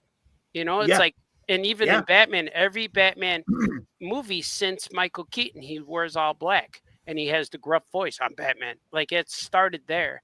And even the music even Superman music has been around for all these movies. And even in the Man of Steel, it wasn't there, and we noticed it wasn't there. And it was the only movie that had it. And even Brandon Routh had it. And even the Lego games have it, and the Lego games have the Batman theme. And so that was so, like, I'm glad they put that element in there. And it was cool to see Jor-El and Lara dressed like Jor-El. Here's another good point. Folly's really on fire. And honestly, I just want to putting all these questions up. He asked, do you think the Superman robots were protecting him from his biological parents' message? They had to have known as well. My thought is, I don't think, even though they likely had Kryptonian programming, perhaps, I think it's a presumption to say they are purely Kryptonian robots. But tell me, I think that Folly's asking an interesting question regardless. Possible, yeah. Well, at the end, they switched to showing pictures of his human parents because they probably were aware of all the stuff that went down with the world going, hey, Superman's trying to wipe us out and rule us. And they said, hey, you know what? He doesn't like those people anymore, but we'll see. It's possible because they are designed to protect him. I thought he made them. Honestly, we don't know. That's what I thought. That's what I'm saying, and that's why there might be some Kryptonian computer circuitry or memory. Maybe he didn't make them though, because the dude couldn't even operate a tape recorder. So I'm a little worried about that. But they had the new robot that they said. Yeah, I think he made subsequent ones. I think there was a few that came. Because there was a new one. The new one. The brand new robot right at the beginning. Yeah. Mm-hmm. Were they in the back of the rocket? Were they in the back of the rocket? No, they were in that. No, they were probably in that little crystal, and when he plugged it in, it like you add water. It was like sea monkeys. Sure. Yeah, they just grew out of like. It's like the computer system that they had there that was with the lights and all that. So no, I'm for it. It's cool. Yeah, as I said, I thought it would inspire some interesting discussion of what is the deal behind the robots. Again, Gorham made them. And I was like, when Lex went into the fortress too, and he brought his bad guys with him. Yeah. And I was real confused, like when he walked up to the door and it lit up and opened. Yeah. I'm thinking, wait, there's something with the glasses. And then I'm like, no, it's Ultraman. And that ruined it for me. I knew that. Oh, did it really, Artie? I was completely caught it right away. Like he has to be Superman from another dimension. But I thought he was from the pocket universe they created. So he has to be a Superman from there. But I didn't know. I didn't see the clone thing coming, which I thought was cool. That was like such a calculated way to make the clone where he was assembling blood. Anytime he got in a fight, he would pick up the blood or hair and stuff. Pick up hair, yeah. Yeah, and I thought that was cool because Lex's plan took him a real long time to execute this. And then I liked that he had the moves on a computer. They anticipated all his moves. Like a video game. Yeah, that was cool too. Does he have a lab somewhere, like a Superman the Animated Series? There was a lab where Bizarro came from. But I thought, that's right. And with Lex with the video game style, that was a little bit of shout out to Superman 3 because they were playing that Atari game when they were shooting. Oh yeah. And there was a few shout outs like that. I thought getting the DNA from his strand of hair was from Superman 4. Yeah, it was. Yeah, it was. And again, that's and by the way, because really all these references, Gunn has said. I just saw him on Seth Meyers in a long 10-minute interview, and he's like, "No, I took from everything, man." He goes, and that's why the crystals in the fortress and everything, and that's great because it's iconography at this point. It's like lightsabers in Star Wars or Vader's, uniform and everything. Jeremy Bennett is joining us to say, I was disappointed with the clone thing. As soon as Ultraman caused the fortress to open, I knew he was a clone. Only difference was I thought he would be more like Bizarro. Yeah, Jeremy, you're great. We've been saying that. And you know what? Like the clone Bizarro started in John Byrne's Man of Steel. That was the first time we ever saw that. Bizarro was always from another Bizarro world, Bizarro universe. No, that's Artie. If I may, that's not true. In the 50s, Luthor created a ray to duplicate Superman, and it was. Did he? I didn't know it. The first time I read it was John Byrne, because Luthor created Bizarro in the John Byrne series. Oh, okay. Well, and also, then the original Bizarro #1 created a Bizarro Lois. She will be Eve. And I remember that too. And then they went to the Bizarro world, and I guess either used the duplicate ray, or I like to think they got busy and populated that world really, really fast. How about we make some little baby Bizarros? Yeah. Me, I'm happy. I'm happy. Me, I'm sad. Me, I'm just have sex. Me, I'm sad. Because I remember in the John Byrne series, Bizarro did not have a backwards S because he was slowly de-evolving, whatever it was, decomposing, and eventually his clothes got darker and he turned into the dark, like Brandon Routh colors, and it was like I remember that. I just remember that. Oh, there's a million great Bizarro stories in modern day. Eric Powell. How about his Bizarro? That was really, really good. Yeah, I got that. It was only like two issues long or something. 2 or 3 issues. Yeah, 2 or 3. There was a good moment of time right there, and then they had the story where General Zod's kid showed up in Metropolis. Yeah, Chris. That was so good. He's like Lex Christ. Chris Zod is like Lex Christ. Yeah, Chris. Yeah, he is. Hey.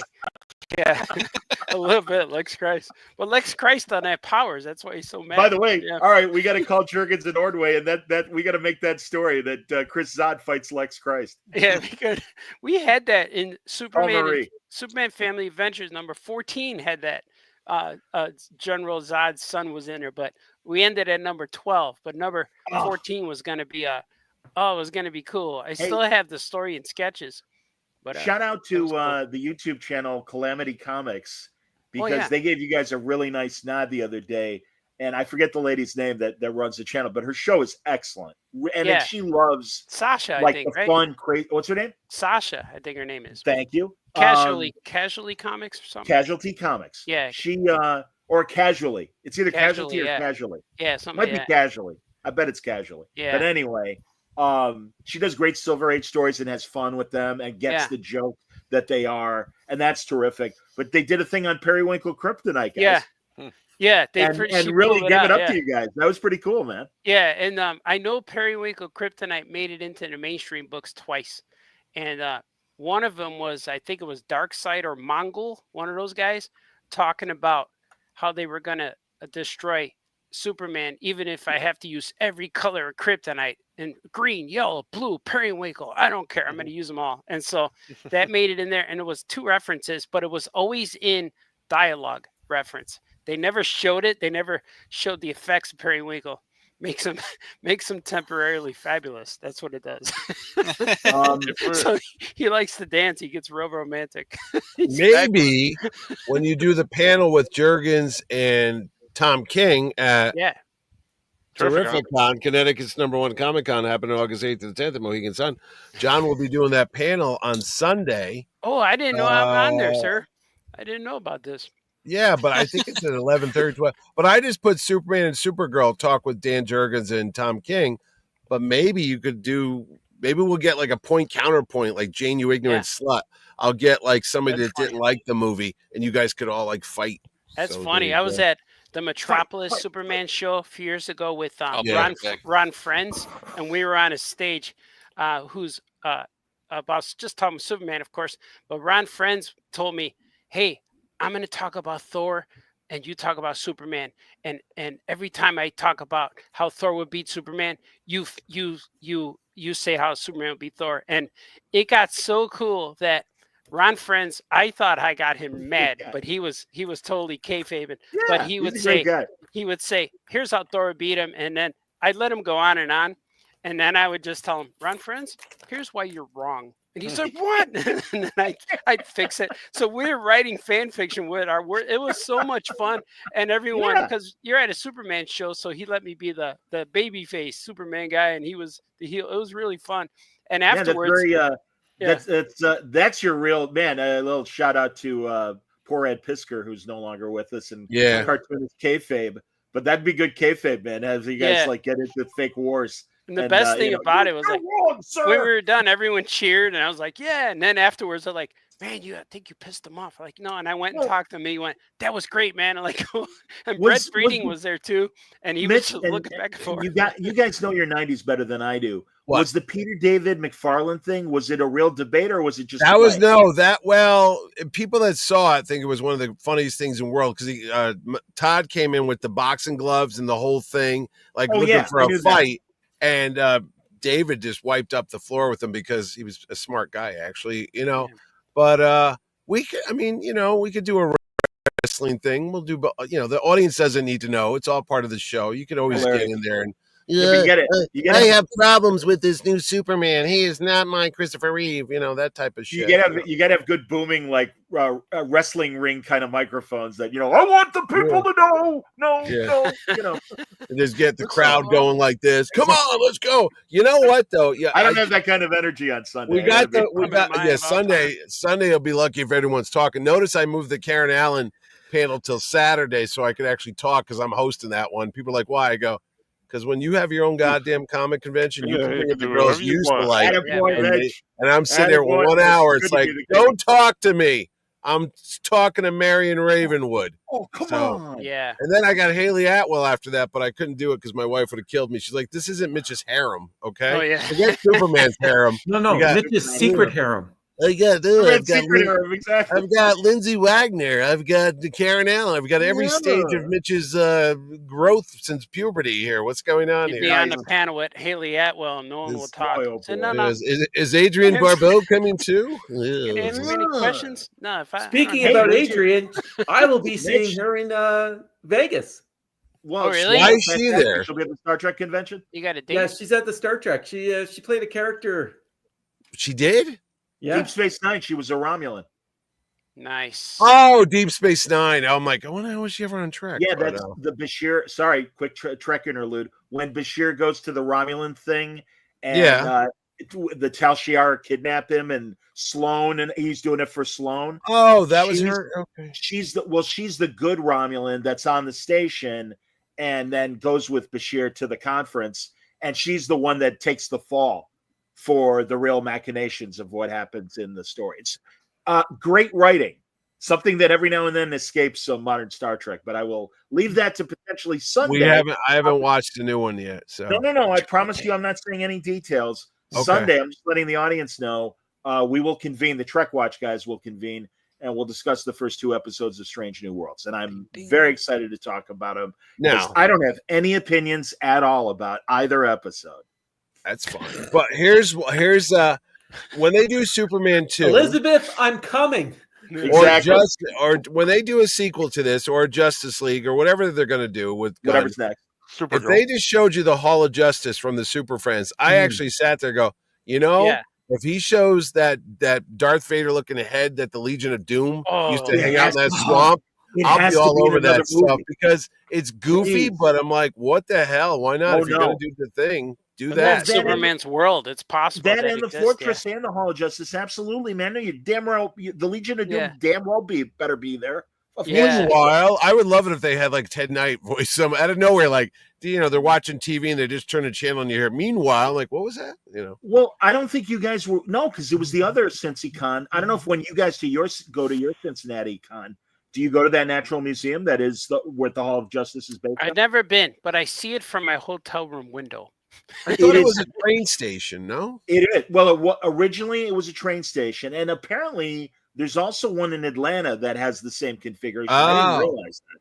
But no, because if you watch the movie, for some reason, I was like when they show Guy Gardner and Hawkgirl in the background on the wall, it said two tracks or something or 2 rail tracks. No, and I'm like, why didn't they cover that up? Because it looked like because it's part of the I guess fine, and I understand, but because I guess they really were in the museum then if you saw it on the inside. Yeah, no, it's there. Yeah. Well, regardless. Yes, in the 1930s, it originally was a train station, and obviously very Art Deco looking, as you can tell from the design. But now, in modern day, it is their big museum in Cincinnati. And it's great. And if I'm not mistaken, there's a really good muffin place at the corner because I brought muffins for Franco and Art and the boys. Nice muffins. That's Cincy Con. Well, they weren't Danish muffins. We a bunch of us that went to this is Tony Moore's Cincy Con that no longer exists, but was great while it lasted. We all took a bus there, and it literally there were like 24 of us in front of the thing, and of course, I got it somewhere in my Instagram or Facebook, but of course we're all like, meanwhile, it was fantastic. So I was watching those. I bought them on the DVD thing. There's like every single Super Friends, like 11 years of Super Friends. Yeah, some crazy. of them are stupid as hell, but some of them like that's not so bad. The best one was the episode called "The Death of Superman." Yeah, and he dies from kryptonite poisoning, and they bury him in a coffin with the Superman S on it. And I'm taking pictures of it, and I'm sending it to Ordway and Jurgens. I go, "Hey guys, this is 1983. We never saw it." I'm like, "No, but they even have a thing with the coffin." Yeah, sure. And then they go, I never heard. I said, it's even called The Death of Superman, boys. And they're like, I don't know what you're talking about. And they're like, and Jerry's like, I've never known that. I'm like, really? I watched it when it came out. I saw it. Yeah, I know, but I was like, what the hell, guys? That's like honestly, I am completely ignorant about Thundercats and Transformers. Oh, I don't know. I'm fine with that. I sleep well. And I Jurassic have no Park. interest in the movies. It's like, God bless you. Go forth, my son. That is your jam. I'm very content with Speed Racer and the Green Hornet and the stuff that I grew up with, and that's cool. And Jurassic Park. Kim of the Way. Except Jurassic Park. I don't like dinosaurs. I like Thundercats. That's the only thing in the 80s that stuck. Do you really like Thundercats? And Larry Kinney has come to my show every year. He lives up the road from me, but I'm always like, Larry, I never watched it once. I was in a car with him one time at a show, and I wanted him to talk like Lionel, and I turned away and I didn't look, and it was beautiful. Oh yeah, And he was, does it. Yeah. Yeah, it was him and the guy who played Wolverine in the one of the '90s cartoons. Yeah, Cal Dodd. Yeah, and it was one of the Yakko Wacko Dot guys. So those three guys, when I turned away, Ron Paulson, they were all having a conversation. They were all like, Yakko was talking to Wolverine and Lionel. It was really cool, man. No, they do this Twisted Tunes thing sometimes at the shows. God, they get them all together, and they'll give you like a Rocky script or The Godfather, and they'll read it in all these different cartoon voices. It's pretty funny. Yeah, I heard Pinky and the Brain Guy do that with Paulson. Rob. Yeah, I love Rob. Rob's Rob's like the sweetest animation guy I've ever met. Yes, I have the high ground. Yeah. Anyway, hey, listen. If we're going back to Martha's Diane Lane's my favorite, but go ahead. Yeah. All right, fair enough. There's some good chat here in the thing that I want to bring up, and then there's a couple posts, and these two guys are going back and forth, but I like what they're talking about. Nico says there's a big plot hole in Superman. Why couldn't Superman see through Ultraman's mask? He should have known way before that Ultraman was his clone. And then, Jeremy also says, I was disappointed with the clone thing. As soon as Ultraman caused the fortress to open, I knew he was a clone. Oh, I did put that up, but wait, there's more. What do you think of James Gunn establishing that Metropolis is located in Delaware? I'm okay with that. Apparently, somebody said they did that years ago. Ordway was like, "Yeah, that would happen." I'm like, I don't. New York and Metropolis. Here he is now. Jerry Ordway's texting me right now. But to me, it was Cleveland because it was a lot of it was filmed in Cleveland, so it looked exactly like Cleveland to me. Yeah, I always thought it was odd that it was in Superman Batman. They were across the water from each other, like Jersey and New York. It's like it's right there. Yeah. You can't just go over in a half an hour and wipe out all the crime. You never bother to look at the other They have a kryptonite shield over Gotham. You don't want to go over there. It's a bad neighborhood. Superman hears people calling for help, and he just stays on the other side. See, and the other one, Smallville.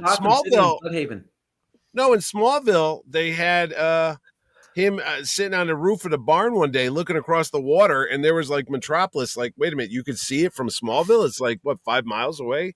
Remember Red Kryptonite when he put the ring on and he's on his bike, and it seems like he's not that far from Smallville, and you could see the Metropolis skyline and everything. Yeah. Or in Batman versus Superman, where Metropolis is like right there, and Superman just didn't, and Batman just said that. Yeah. Franco's just catching up with everybody. He's coming out of his coma. It still upsets me that the whole first movie, no mention of Batman, and then all of a sudden, oh wait, he's right there, right across the Delaware, across River Island. Yeah. Well, what did you think about Martha? But also, I guess he could have flown in. But the fact that Bruce Wayne is within proximity of the Zod fight. Yeah. And by the way, that is like one of the few good scenes.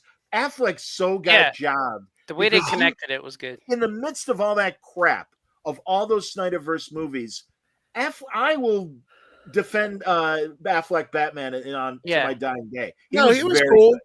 He was all the Batman scenes were cool when he said drop me off on this floor and stuff, and he fought all those guys with the that was cool. No, the best Batman Affleck is in the first Suicide Squad when Joker and Harley Quinn are just taking off, and that was the only goosebump moment in the whole movie. They're escaping on the car, and it said Jared Leto. He sucked. But all of a sudden you hear the screech and you see the Batmobile take the turn and it's coming after him. And it's like, oh my God, it's the Batman. And he jumps in the water and he punches her out. That was freaking awesome. And then Affleck was good when he caught what's his name? Will Smith's character, remember? Yeah, Christmas time. And he shows up. He's like, we don't want to do this here in front of your daughter. And he shoots at him. Yeah, Affleck was good. He just had shitty scripts, Yes. It was good. All the Batman writing. Were good. Yes. Yeah. Absolutely. Hilarious. I thought you. By the way, if they ripped off the Ultraman's mask and it was Henry Cavill, I thought that would have been cool, but it would have messed up too many people. They would, I don't understand what's happening. How could it be Henry Cavill? You don't understand the two cities, Metropolis and Gotham, were like right next to each other. I know. The river was right. You could see them. Yeah. Closer than Chicago and Detroit. So when they destroyed Metropolis in the first Superman movie, Batman's just like, oh, I saved the little girl, but I was right there. I was in Metropolis at the time because I walked across the footbridge. And that was filmed that movie was filmed in Detroit, which means that other city was probably Windsor, Wayne, because you can see Windsor from Detroit. Yes. There you go. I could see you from my house. Nico says DC comic book nerds are the worst. Marvel fans never bitched about online over the destruction of New York and Slovakia in Avengers Parts 1 and 2. Yeah, and it is interesting that someone else in the chat made the point that they had to hey, don't worry, the city's being evacuated as it's splitting apart and everything. Yeah, but New York and Slovakia weren't right next to each other across the river from each other. What about Luke Skywalker destroying billions of people with one shot? You know, don't even start. That wasn't one. That was two. Skywalker was a hero. You know what ruined that? When they showed stormtroopers were like people underneath. I'm like, you didn't have to do that, because once you did that, then they started doing backstories where they had families and emotions, and I'm like, well, now Luke's an asshole because he just killed 50,000 people that were going to work one day. It's like, did they ever have to do establish? that? You know? Did they ever establish the crew complement or however many people were on the aboard that Death Star? I'm pretty sure. Is there like a canon Star Wars? Yeah, there is. There is. I forgot. There's a lot. It's because you look at the size of it in Rogue One. Look it up. No, those Star Destroyers are like tiny little things compared to the size of the Death Star. And you're like, well, how many guys are on that moon? Yeah, it's the size of a moon. Well, yeah, but that doesn't mean that there's condos on the Death Star. They weren't maybe the second one because it was under construction, so it only had the night crew. But the first one, the night crew. Tag and Bink are dead. You never I'm sorry, esta noche. I read that. But I like how the Death Star is this large egg-shaped orb floating in a vast egg, and the only way to penetrate the fortress is with an X and a Y chromosome. I mean, ship that has to penetrate, and only a lucky dominant. You know what always bothered me? Blonde-haired guy gets in his lucky shot. How the proton torpedo turned? It never made sense. Like he shoots it, and you see it go like this. They go. That was the Force. That's how he was shooting the Wombats back home. Gravity. And I like when he shot. As a kid, I always thought the trench was that thing in the middle of the Death Star. You find out, no. That's like loading. Those are docking bays. The trench Luke was on was a little tiny part like near Cleveland off to the side. No one goes over in that section of the Death Star. And I like when he shoots that last shot to penetrate the orb. When he shoots, he goes like this. Yeah. Don't ruin Star Wars. I thought that was cool. I wonder if George did all that. They haven't done that already. No, you know what the dumbest thing was? The Death Star. What was the new one in the movie? The one was a planet and it shot. Star Killer Base. Star Killer Base, and it absorbed the sun to fire its weapons. So I'm like, wait a second. If you wiped out a sun, then you wiped out the whole system. You don't need to do a laser beam. Yeah, you would kill that universe, whatever. Yeah, right. Yeah, that's why it was called Star Killer Base. Okay. Yeah, so why are you shooting the planets? You just go to their sun, wipe it out, and move along. You're done. You killed everybody. Dead Star. What's a dead star? Gentlemen, dumb movie. According to Starships.com, oh God, approximately 1.5 million people were killed. Good. Really? 1.5 million people were on the Death Star. Yeah. Go Luke Skywalker. Go Luke Skywalker. Maybe there was a DHL on the Death Star the way there was on the moon in Ad Astra. Nobody, by the way, I loved Ad Astra. Quick tangent. I saw it in the theaters. I loved Ad Astra. It's still in the theaters.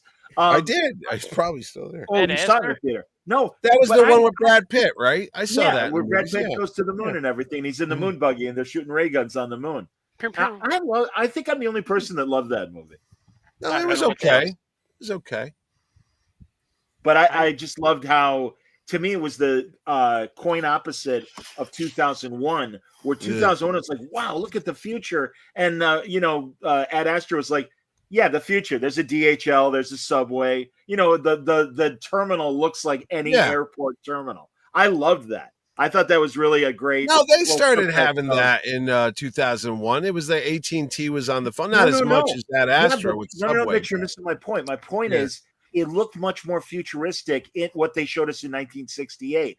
What they showed us in Ad Astra looked very ordinary, and today, 2001 didn't. At least that's my opinion. You know what movie I always liked that no one talks about? Outland with Sean Connery when he was on that mining colony on Io, the planet, and Jupiter was there, and they were taking drugs.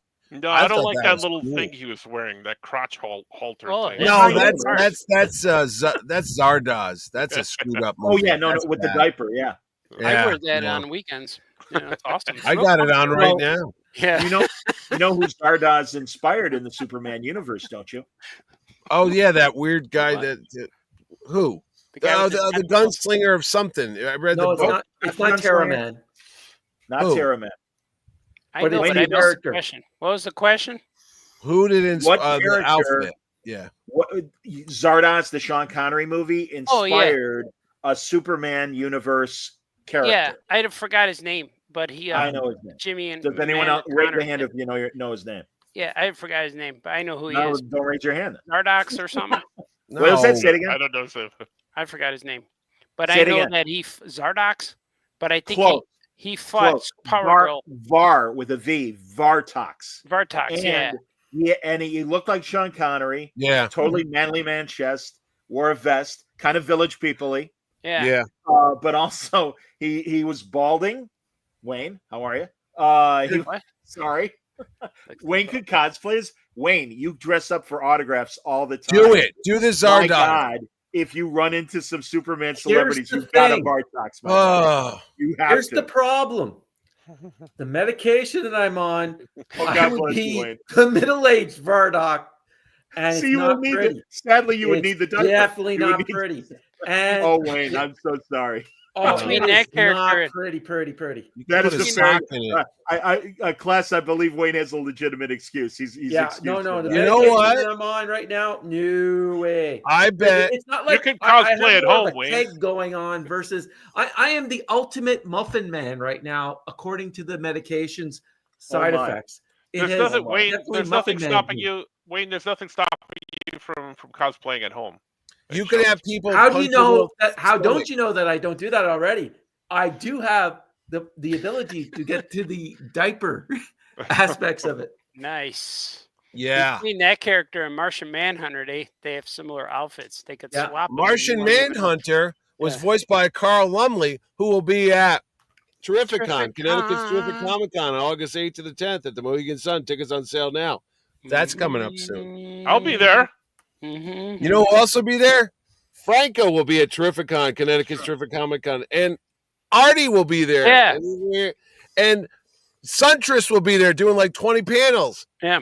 Thanks. And I'll be there counting all the money in the back room and laughing all the way to the bank. I'll be signing copies of the Archie Kevin Smith. That's right.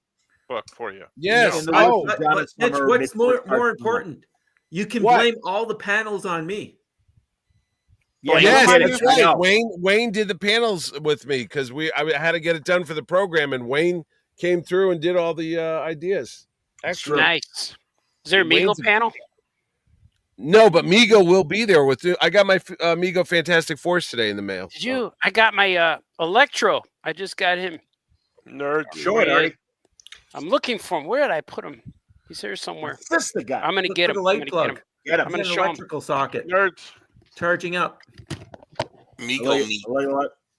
I actually bought a Migo a couple years ago of James Francisca's character in the Apes movies. I know I said it wrong.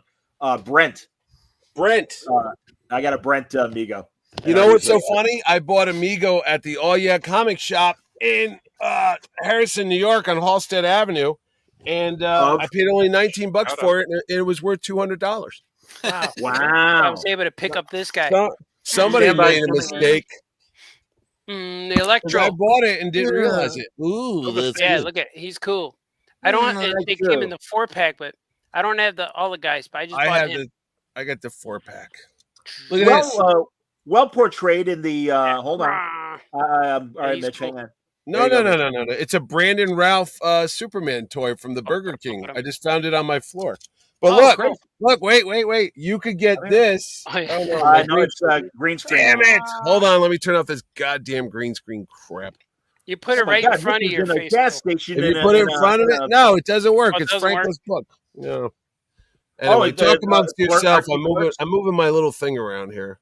That's your business. Hey, thank you, Jeffrey. Virtual background. Wait a minute, turn this thing off. All right, there you go. You can get this by Franco's cover from the All Yeah Comics thing. Terrificon is featured. Nice. Where is it? Over there. It's got the Terrificon poster. Yeah, look at that. That Ordway did, and it's on the back too. Terrificon. And while you're there, if that wasn't good enough, you could get the very first issue of Captain Terrificon Presents, this time featuring a story by Paul Kupperberg called The Scary Squad, even though it sounds... Squad. I know, he says it's scary, but I don't want to get into it. But yes, it's our very first original story about kids that go to a Terrificon and they wear cosplay outfits. And if that wasn't enough, and we had some extra pages in the back, hold on, you get the first ever spoiler Harley, the terrific dog, based on my dog, who's like crypto. Yeah, and she comes to the show, and you kids get a free autographed picture of Captain Terrificon in the back. Nice. $4.99. How could you go wrong? Yeah. There you go. That's it. I'm done. And then go see Haley Atwell. See Haley Atwell? Oh, yeah. Look at that. Oh, yeah. I like that. There she is. 10 years ago, me and Haley Atwell. Last year, me and Haley Atwell. She still got it. Yeah. Yeah. I can see an updated picture on the way. Very exciting. Yeah, boy. I look forward to Lindsay Wagner. Lindsay's there. Yeah. I talked to Aaron Gray yesterday. I said, Aaron, why didn't you show up? Because a lot of these horn dogs want to meet you. So, this is their superpower style Superman figures from, of course, the movie now. Those, and then this guy, and I got Bizarro too. Is the second one an Injustice Superman with the cape? This one? No, the with the high cape. With the high cape. That the one in the middle. That's one in the middle. That's Superman. the regular. That's regular Superman. That's the regular cape. Okay, yeah, it's bunched up just in a classic. weird way. Yeah, look at the backs have the S's too. Sure. Yeah. Now, Sure. I got the Christopher Reeve one over here. Look at that. That's the comic drawn one with the big green joint in his finger. See that? Look at that. He's got a joint. He's like, look at that. Take a hit of this. Ooh, Lois. That's cool. It's supposed to be it's look at that. It's the it's kryptonite crystal. I thought it was a joint. No, it does look like that. It's like here, look. Looks like it might be a pickle. Yeah. Hey Lois, let's get wide. Look at I have the first appearance Superman. And I have Christopher Reeve too. Look at that. Here's my favorite part. Here's the action feature no one talks about. They kiss. What? Oh my! Oh God! I just crossed universes there. I got that in the grown men. Hold on. Bring me up to 38 Superman real fast, and then Mitch, please, by all means. I was talking to Alex Ross. No, this is interesting. I swear, Alex Ross. I was saying, a couple of years it'll be in public domain, the original design, as Artie just showed. And my point is, I'm like, do you want to tell? Are you going to tell a public domain Superman story? He's like, yeah. And if you want to hear the details of it, make sure you listen to or watch my Alex Ross interview, and you will be stunned. And it's very. And I, Liefeld's working on his public domain Superman story. I'm gonna make a horror movie too, probably. Yeah, I got one too. Yeah. Well, Mitch, they already did Brightburn. The Brightburn really was kind of, That's a James Gunn movie. Wow. Stand by. Zooming in. Look, Chris Giarusso did a version of Superman right there for August 8th to the 10th. Oh, that's beautiful. He's going to be there too, right? He is going to be there. Yes. I got this creepy figure too. Look, you guys have a lot of good fellow kid comic book creators at your show. We do. Look at that. I've got this scary Batman one too. It's a kid in a costume. I like it. Okay. Oh, wait. All right. Yeah, Mitch, I can't wait. Guy Gardner over there. Look at that shit. There's Guy Gardner. Look at that. Speaking of Guy Gardner, Bo Smith, the Guy Gardner writer of the '90s, will be joining me on Word Balloon on Tuesday night. There you go. Oh, cool. I'm gonna have I really, knowing that San Diego is next week, an opportunity to promote what's coming up next week on Word Balloon right now. Telling everybody that Monday I'll be talking to current DC writer of Aquaman and the Green Lantern Corps, Jeremy Adams. So I'm sure he'll be at Terrificon. Nice. I knew that. And then Tuesday night I'll be talking to Bo Smith. I also Tuesday afternoon I'll be talking live to Keith Williams, the fine Marvel inker of the 80s and 90s. He'll be at Terrificon. Thank you very much. And all of these gentlemen, or several of them, Bo will not be at Terrificon. Why not? I don't. Well, you didn't because I gave Artie his table in his hotel room. That's why. Did you? I'm glad I reached out because I finally. Yeah, I'm glad you did too because it was a little weird. I was like, "What's going on?" Anyway. Yeah, because we confirmed I was going months ago, but I never heard. And I'm like, "Hey, man, am I still still got the memory of a gnat." Yeah. I'm like, "What the hell are you talking about?" Because I almost didn't go. You know. Yeah, I know you did. We're all going to be there. But I'm glad that you hooked me also up. at Terrificon, but before then on Word Balloon. We haven't set a specific day. Probably going to set it up on Monday. Al Milgram, ladies and gentlemen. Nice. He'll be at Terrificon. And finally, my dear friend and Star Trek aficionado and a fine comic creator in her own right, Tana Ford, who I love talking to. She'll be at Terrificon. She will be at Terrificon, indeed. But they're all friends because I wanted to counter program knowing that these people were not going to be at San Diego, unlike Artie and Franco. Yeah, we're all over the place. Wayno. You should do a Miss Captain Terrific meets Mr. Terrific. That'd be cool. You know who drew a cover like that? Keith Champagne, who will be at Terrificon. He did a Justice Society comic years ago. JSA, was that the book? Yeah, and he did Mr. Terrific, the 40s version, and the new Mr. Terrific. And I kind of went in there and put Captain Terrificon in there. So and speaking of Guy Gardner, I have my gardener guy coming tomorrow morning to work in the yard. Speaking of Guy Gardner, Kevin McGuire will be there, Mr. Justice League International. Nice. One punch. That's right. It's all it takes sometimes. You got to say that page was amazing when you read it. You're going, Guy was going on and on and on like Guy normally does. And okay, I'll take the ring off. And then boom, done. And it was Beetle missed it. The Beetle? Right? Blue Beetle missed it. Blue Beetle. One of them missed it at either Booster or Beetle, and because the other one said one punch. One punch. Yeah. What's his name? Ringo? Look at a baby. Super. That and the group cool. shot, the Justice League group shot that Keith did, or Kevin did rather, excuse me.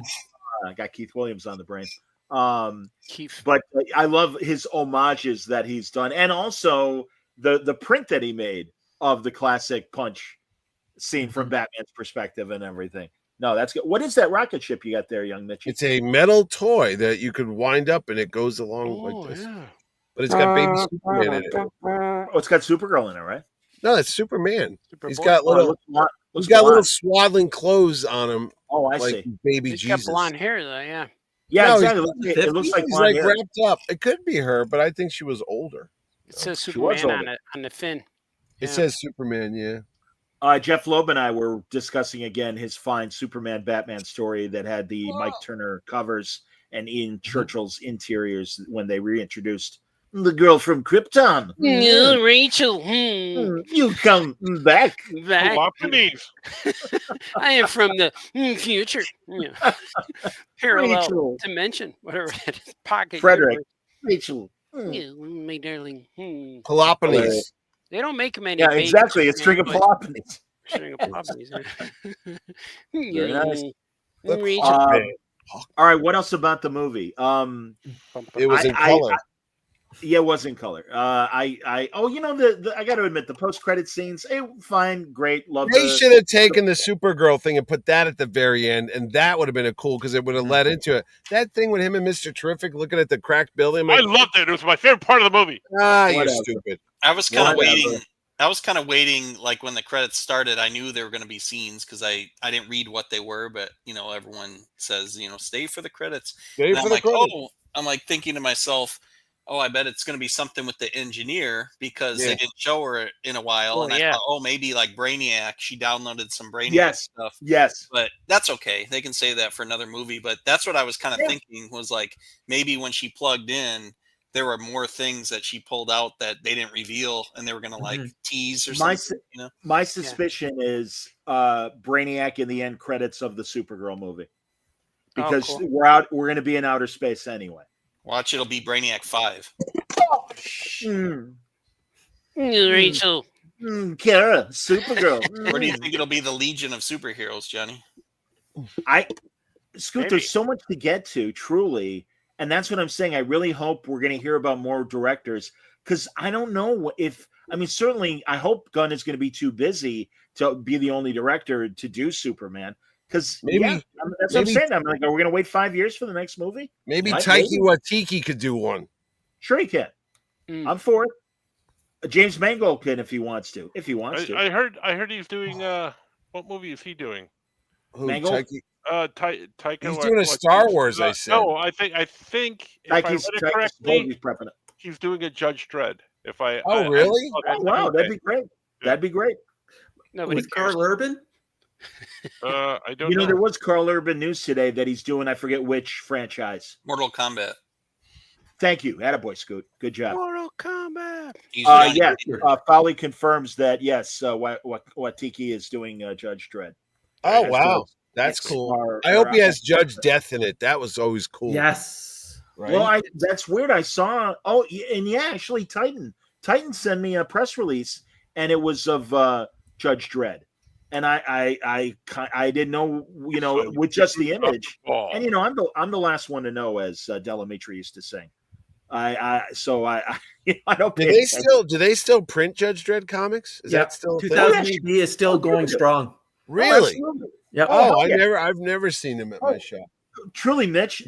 Like beyond what does cross over both directions, there's a very healthy, very different British comic scene. Hello. The Beano and all their humor books and stuff. And God, I love that Titan is reprinting a lot of the romance stuff because there's great art in them and everything. Mm-hmm. It's very interesting. No, I really appreciate that Titan keeps me in the loop, and I really should have more Titan representation on Word Balloon because Word Balloon is international. Hello. What happened to the Sergeant Rock movie? Stand by. Zooming in. I don't know. You know what's stupid about this figure? It did not come with a gun. How stupid is that? It came with a shovel and a knife. Comes with it's a shovel. World War II figure, and maybe it's a thing with McFarlane and DC. They can't have guns. Oh no, I bet. Yeah, I bet. Because I was like, it's a freaking soldier in World War II. How could he not have a gun? Came with the gun. What? Mitch, look for the Dreams and Visions G.I. Joe line. Yeah. You'll get the Sergeant Rock with a gun. Oh, really? Another guy? In the 12-inch. Oh.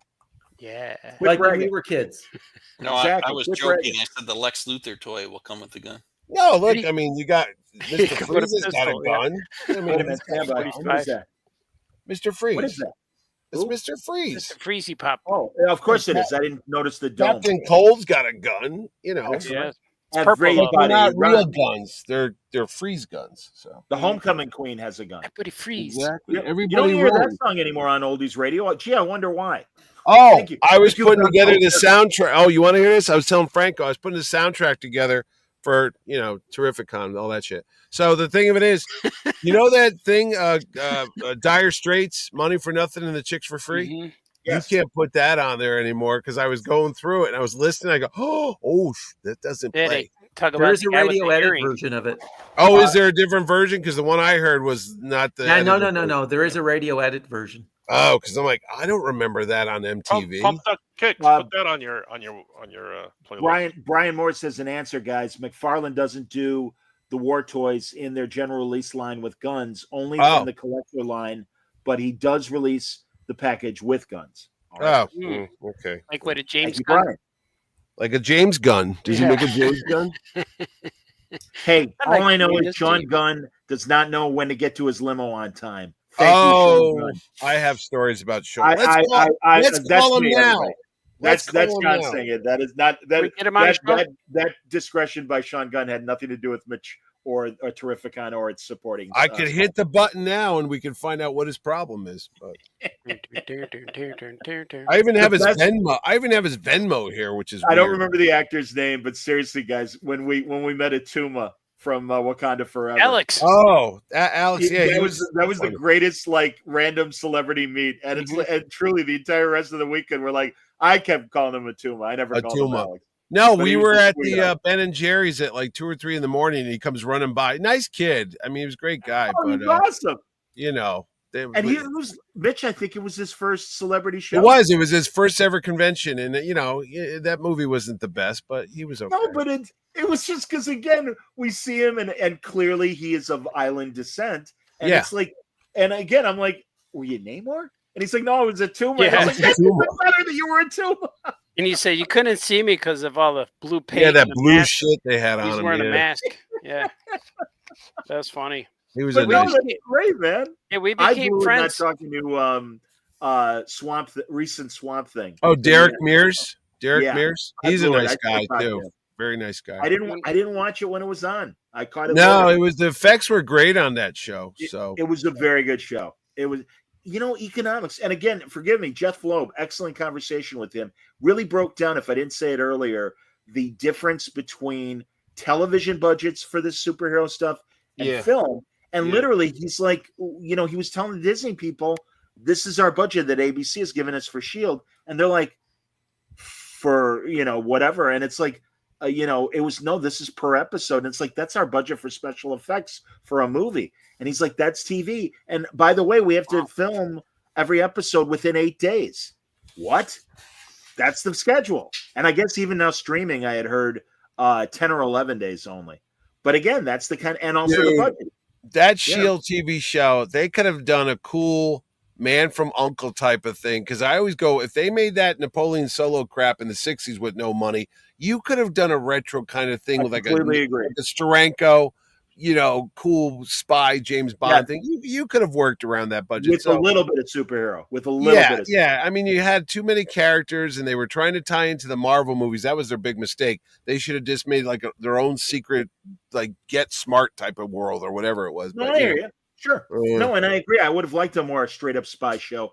But again, they were here's Sif, here's Ghost Rider. They had Sif. Yeah. And listen, hey, I'm glad they kept it on as long as they did. But honestly, Loeb's career was so fascinating, starting with Smallville as far as TV and going all the way through his run at Hulu and Freeform and Cloak and Dagger. I mean, that's the thing. Daredevil. Also, he was in that. And certainly Daredevil. Yes, all the Netflix good shows, and certainly Born Again comes from that Daredevil and Punisher stuff. Absolutely, man. Did he do that horrible Inhumans movie? Because that was a piece of crap. Yeah, but again, no, and you're 100% right, Mitch. And it truly, what are you going to do? Nobody bats 1,000, and certainly not in television.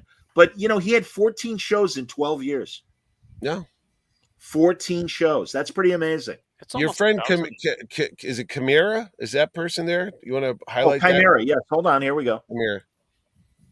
When are they going to drop the 1-to-1 life silicone Cat Grant bust? Well, it's a good thing you asked that, because the actress who plays Cat Grant, Michaela Hoover, will be at Terrificon, Connecticut. No way.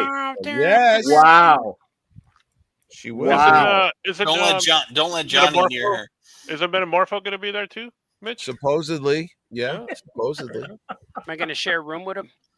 Cool. I didn't like the fact he had those boxer shorts on like my grandfather would wear. I was like, come on, man. The Element wear. Get that junk off. He was wearing jorts. Yeah. He should have been naked. What happens to the shorts when he turns into like why does he when he turns into a vapor, he doesn't have the shorts on. Thing. Like, what element is under the shorts? Well, we were like, I was like, wait, is radiation an element? Because how did he make kryptonite radioactive? Like, can he control things? Like, could he control every part of his body to make it?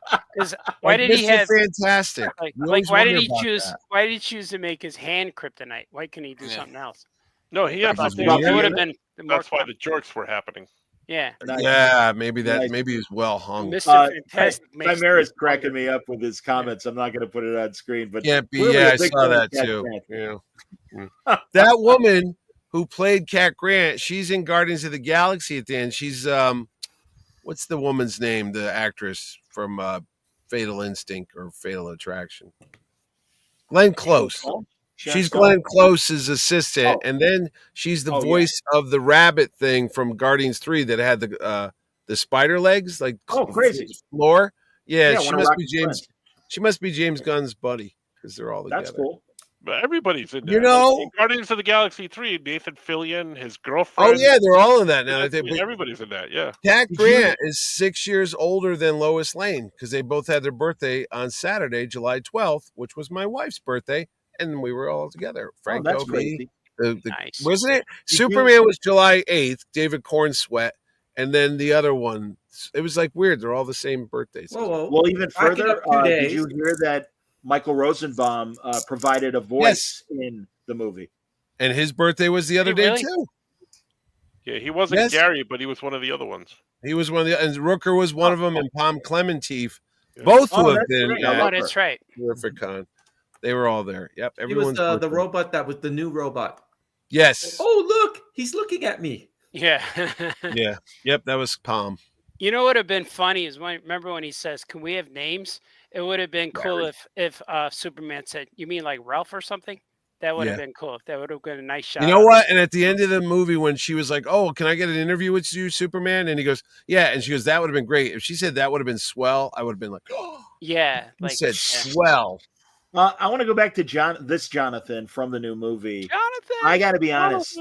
I love that character actor, and he always sadly plays creepy guys up until now. And he really surprised me in the best way. And we talked about the scene certainly earlier, but man, that is such a touching scene. And Artie and I, and we all obviously, the Glenn Ford scene, you are here for a reason, and it's not just touchdowns. Yeah, and it's he got it. That scared me, that movie, when he had the heart attack. Ooh. Yeah, that was Glenn Ford. Yeah. I was scared when the tornado got him. Yeah, that's rough. You are my son. And dude, I mean, I'm telling you, I love Kevin Costner. Everything else. Yeah. And actually, without that scene, he was a fine Jonathan. Right. Even it with was the good. paranoia. Yeah, well, he was good at it. Yeah. But, So, thank you. Dave's got current Jonathan. That's the guy's name? Are you sure it's not Vince Taylor Pruitt? I don't know who he is. I've never seen him. I don't think he's great. And sadly, he's got like that same condition that Frank Langella has. He's got wandering eyes. Oh, does he? Yeah. Look at them. Frank Langella? I've met him. I didn't notice that. Frank Langella has one eye. Maybe he uses medication. Like a lazy eye?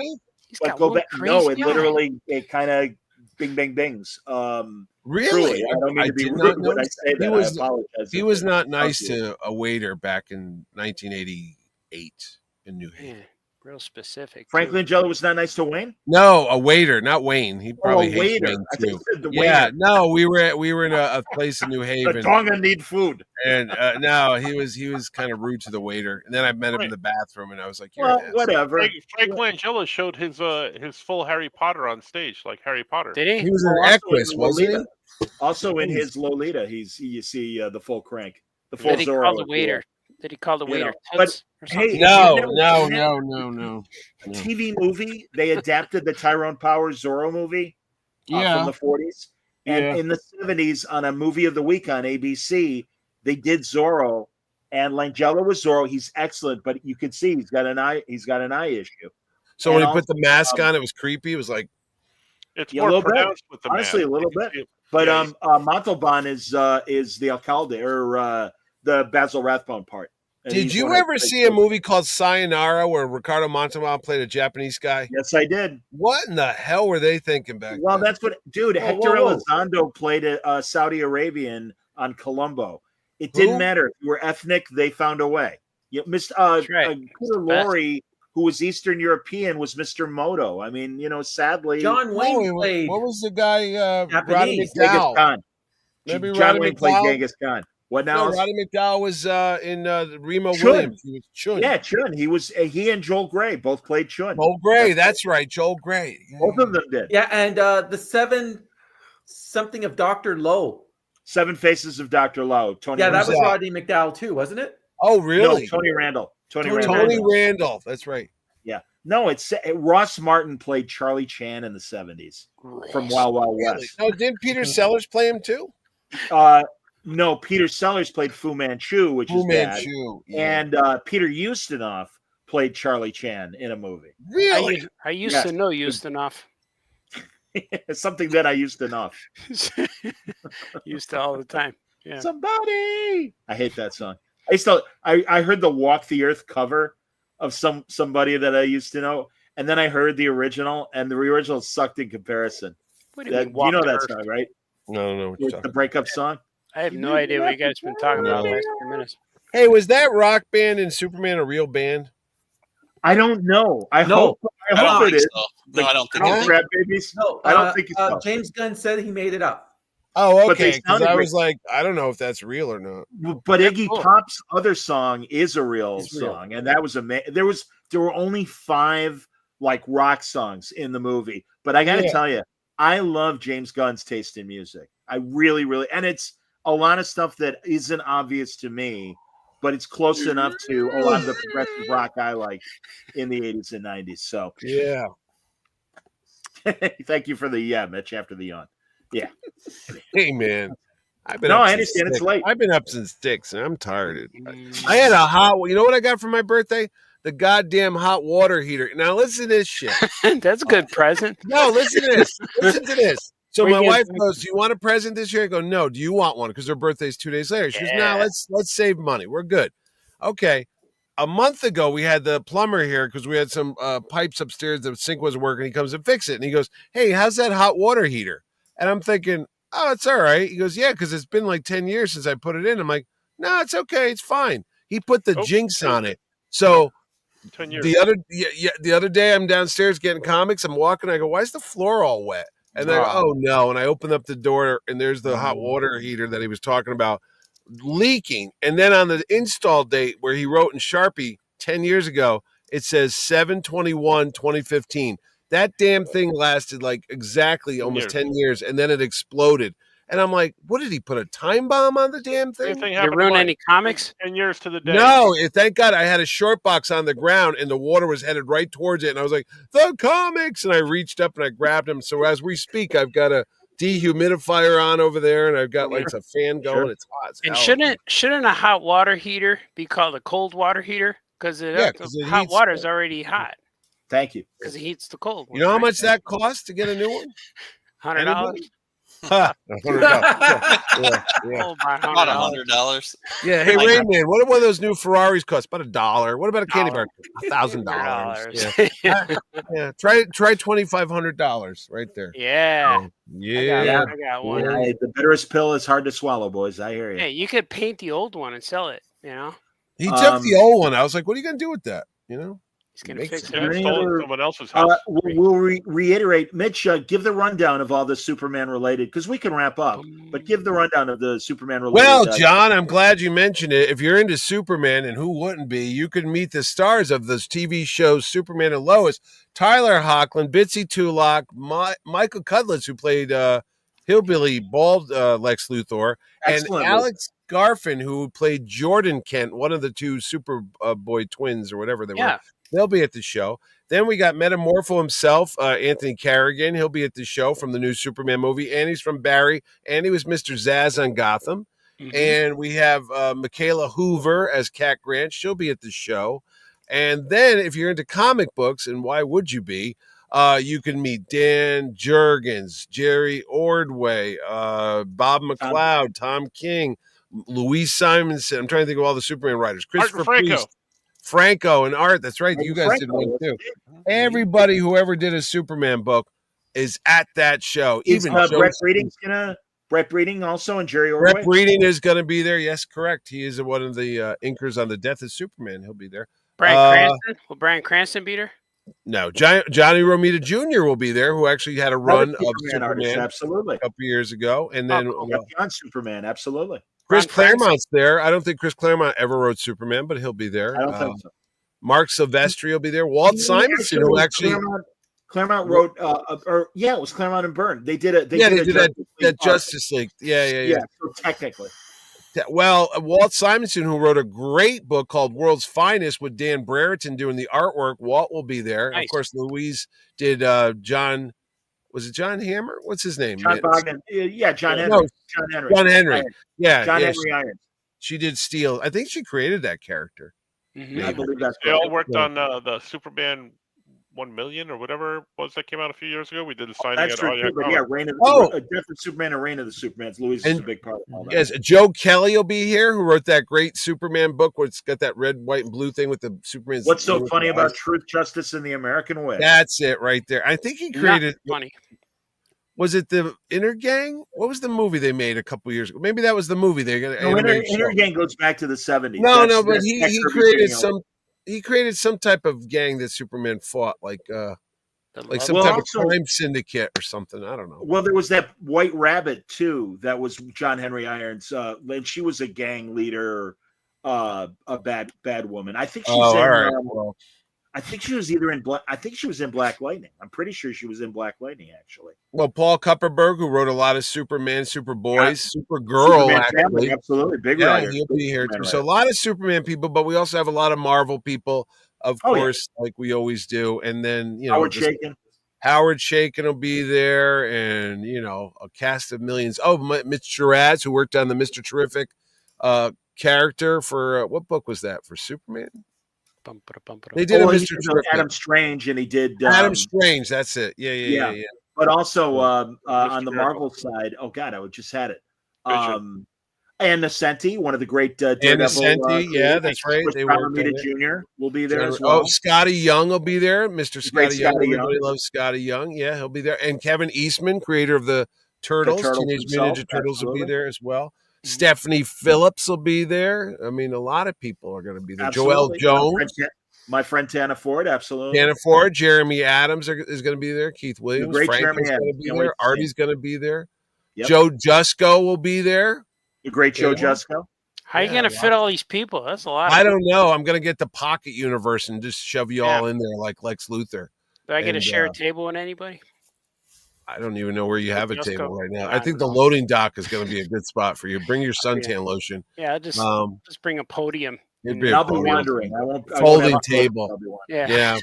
A cast of thousands. And if you're in the movies, you'll see Karen Allen, Carl Lumley, Phil Lamar, the cast of the Teenage Mutant Ninja Turtles, Ke-Huy Quan, Academy Award winner. Oh, yeah. I want to meet him. That was announced today. Haley Atwell will be there, and John Wesley Shipp will be there, and we gotta get a group shot with Key. We really do. Oh, Doug Jones will be there from Star Trek and Hellboy. From Star Trek Discovery, and of course the wonderful Hellboy movies. Yeah, and he was the surfer. Yeah, and the Silver Surfer, indeed. And Shape of Water, I think he won correct. Oh, you're absolutely right. Oh, yeah, wasn't that Best Picture? Didn't that win Best Movie? It won Best Picture. It absolutely did. So he was the water guy. A Best Picture movie. Everybody. Yeah, he is like the most unsung great genre actor, and I'm so glad that David Hyde Pierce for Hellboy 2 was magnanimous enough to go, Doug is doing 99% of this. Yeah, he just did the voice. Just let him use his voice. Thanks anyway. And thank God we all discovered the greatness of Doug Jones beyond his physical acting. He's awesome. Yeah. Oh, and Titus, he's a really, really nice guy. Titus Wellever, who actually played Lex Luthor as well on the Titans season 4 or 5, the TV show. So there's a couple Lex. Yeah, there's a couple Lex. And of course, on Amazon, his excellent show that now escapes me. And he was on The Mandalorian. And he was on The Mandalorian, and he was on Deadwood, and he was on Lost, and he was on Agents of S.H.I.E.L.D., and he's from New Haven, Connecticut. I'm real confused right now. Wonderful actor. Wonderful. Melanie actor. Chardoff will be there from the show Fridays, and Parker Lewis Can't Lose, and the Rugrats. Can't Lose, absolutely. She was hilarious. Larry Kenny, Thundercats will be there. Yes. I'm going to have to meet Melanie Chardoff. I was a big Fridays fan. Were you really? Oh, she's from my hometown. Listen, Larry David was one of the Fridays people with Michael Richards. He played Larry Fine whenever they would do the Three Stooges bit. And Kramer was on that show, too. Michael Richards, absolutely. No, they had the guy who played, I want to say, wasn't the guy who played the second Q from Voyager? The third Q, I guess. Corbin Burnson? No, Corbin Burnson was a Q. No, the Q that wanted to kill himself in Voyager. I think he was on Fridays as well. If not, I don't know. Definitely, he's the Phantom in Phantom of Paradise, the Paul Williams crazy cult movie, rock opera. Speaking of the Phantom, Billy, what's his name? Cutlip. Billy Zane will be at Terrificon, ladies and gentlemen. Henry Thomas, E.T. Elliott will be at Terrificon. And the guy that was the interpreter from Saving Private Ryan's there, Jeremy Davies, will be at Terrificon. Oh, the interpreter guy. I'm a big fan. He was on Lost as well. Yes. He's good. I like that guy. Mitch Pileggi, Agent Skinner, will be there from the X-Files. And wasn't he Stargate Atlantis. Smallville too. He had a Smallville villain credit, I believe. Will Chakotay be there? I want to meet Chakotay. No, Chakotay's going to be in the Star Trek thing. Chakotay. He's going to be with Wayne. How about Agent Duggan? I remember Agent Duggan, too. Robert Beltran is truly a great actor. Robert Beltran, that's it. Yeah. He's a great actor. I love that guy. He's in Eating Raoul. He's Raoul in Eating Raoul. Is he really? Yes, that was him. That was Robert Beltran. He's a baby. Did Yeah, not he's a know baby that. in that movie. Paul Bartel.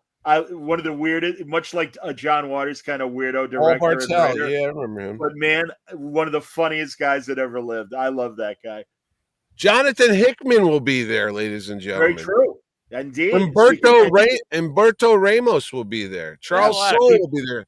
Terry Moore, Gary Gamble, Kyle Baker, Wendy and Richard Pinney will be there. Oh, the Elf Quest people.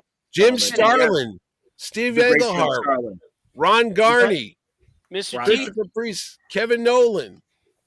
God, it goes on forever. Chris Iliopoulos. Is that how you say it? Chris Iliopoulos. Yes, indeed. Greg Land with Brad Meltzer of great children's comics. Yes. Oh, Jimmy Palmiotti and his lovely wife Amanda Connor will be there. America's sweethearts. Al Milgram, Dan Parent, Merker and Dolphy will be there. I always call Amanda America's sweetheart. Is John Byrne coming? John Byrne will not be there. Tom Derenick, Ralph Macchio, not the Karate Kid, but the other one. Kevin McGuire will be there. Yep. Russ Braun and his band. Brian Posehn from Big Bang Theory and also the writer of Deadpool. One of the funniest guys alive. Absolutely. And a great honest nerd. Used to write Deadpool with Jerry Duggan, of course. Yeah, and he'll be there. Yeah, lots of people are coming. Great CB Cebulski, editor. I was going to say CB Cebulski is going to be there reviewing people. Yeah, he's going to look at people's portfolios. Dean Hashbill will be there. You don't mess around, Mitch. My favorite people. I'm not. Bob Wycheck was added today. Bob Wycheck, ladies and gentlemen. This is the definition of throwing down. That's what you. That's right. We're not screwing around here. I'm not taking any prisoners. Art Franco will be there. Yeah.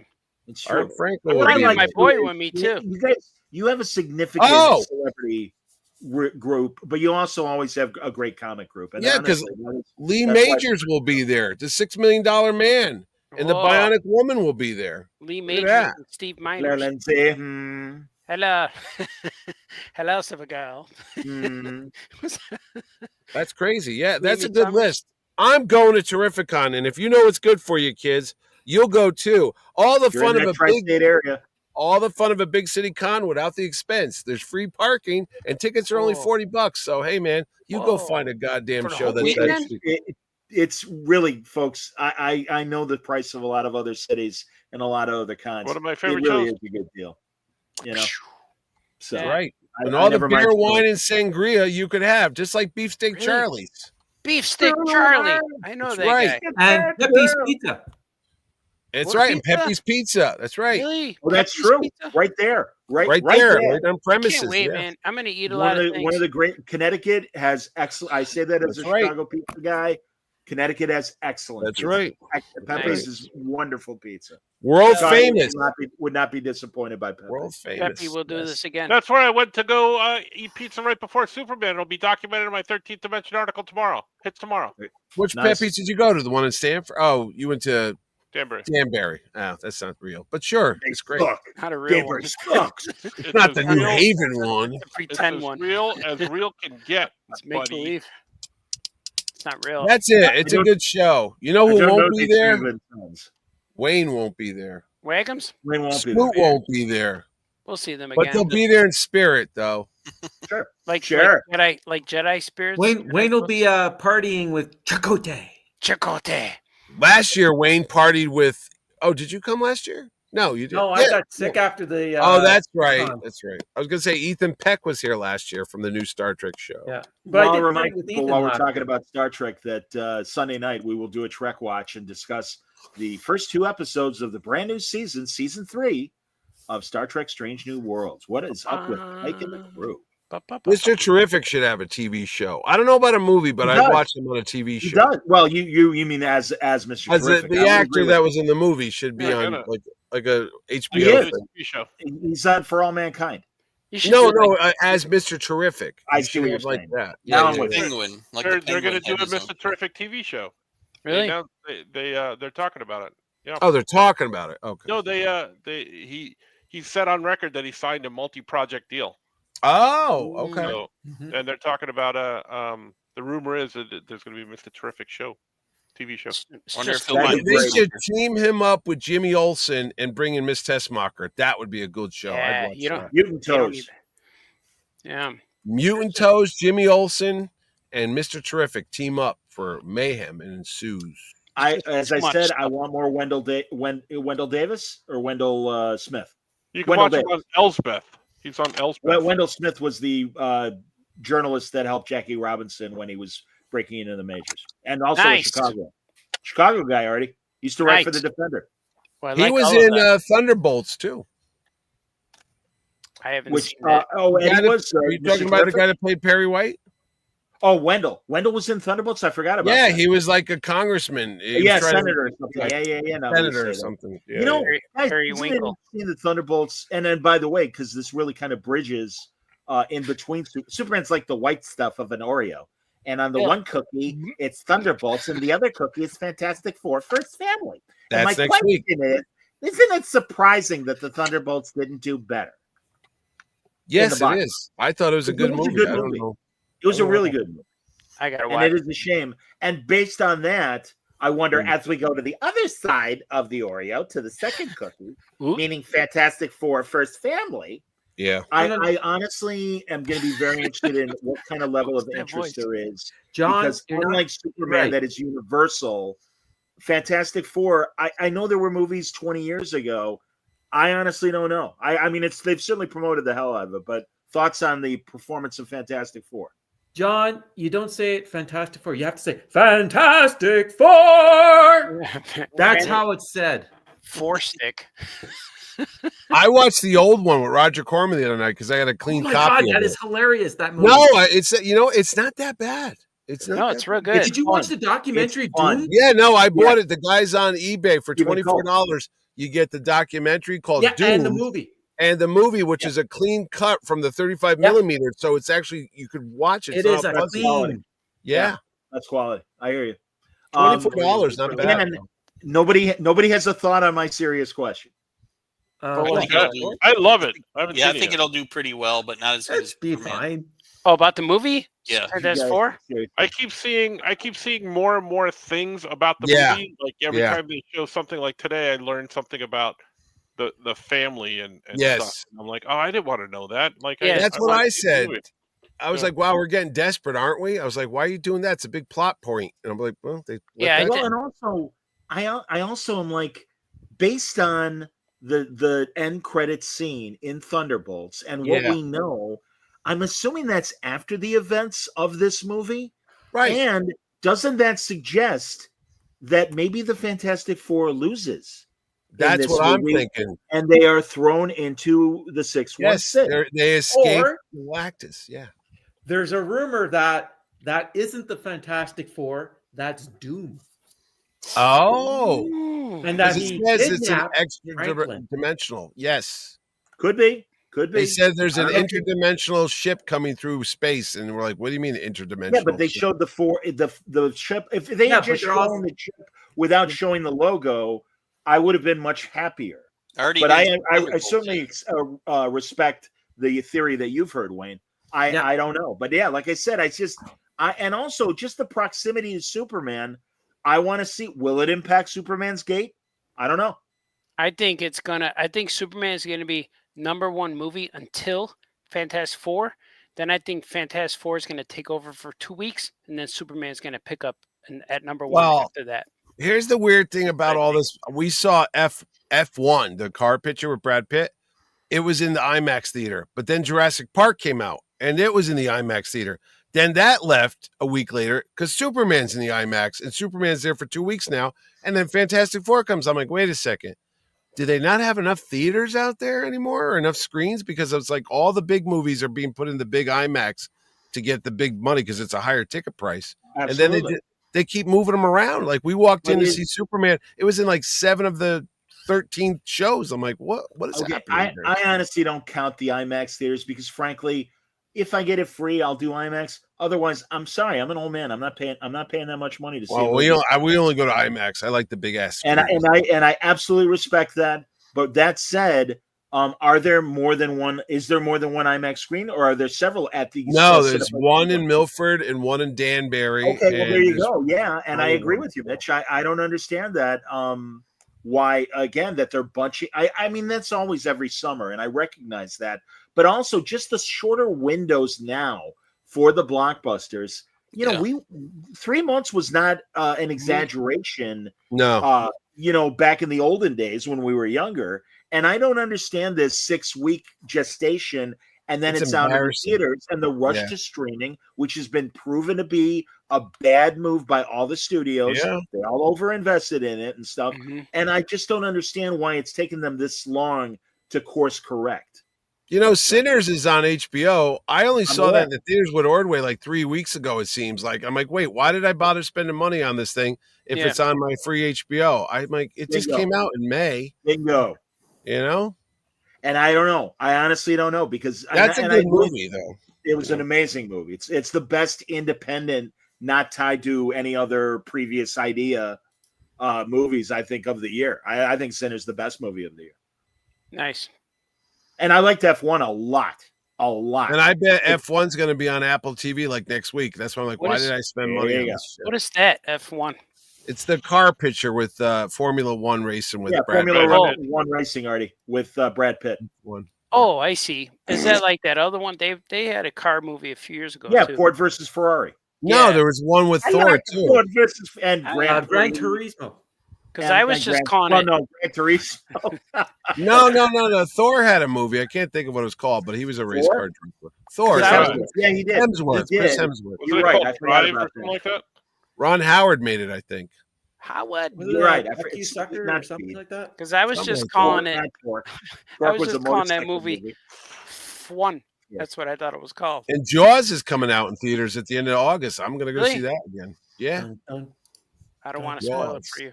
Yeah, I just looked it up. Thunderbolts, they're estimating will appear on Disney Plus in August. There you go. Which is only 2 weeks from now. So Yeah. Correct. I'll wait. I didn't see that Captain America Red Hulk movie yet. It's on Disney right now. Yeah. Me and my son watched we were watching all the trailers, Disney Plus trailers, because there's so much stuff I haven't seen. And then we saw the trailer for the new Daredevil show. Yeah. Born Again Daredevil.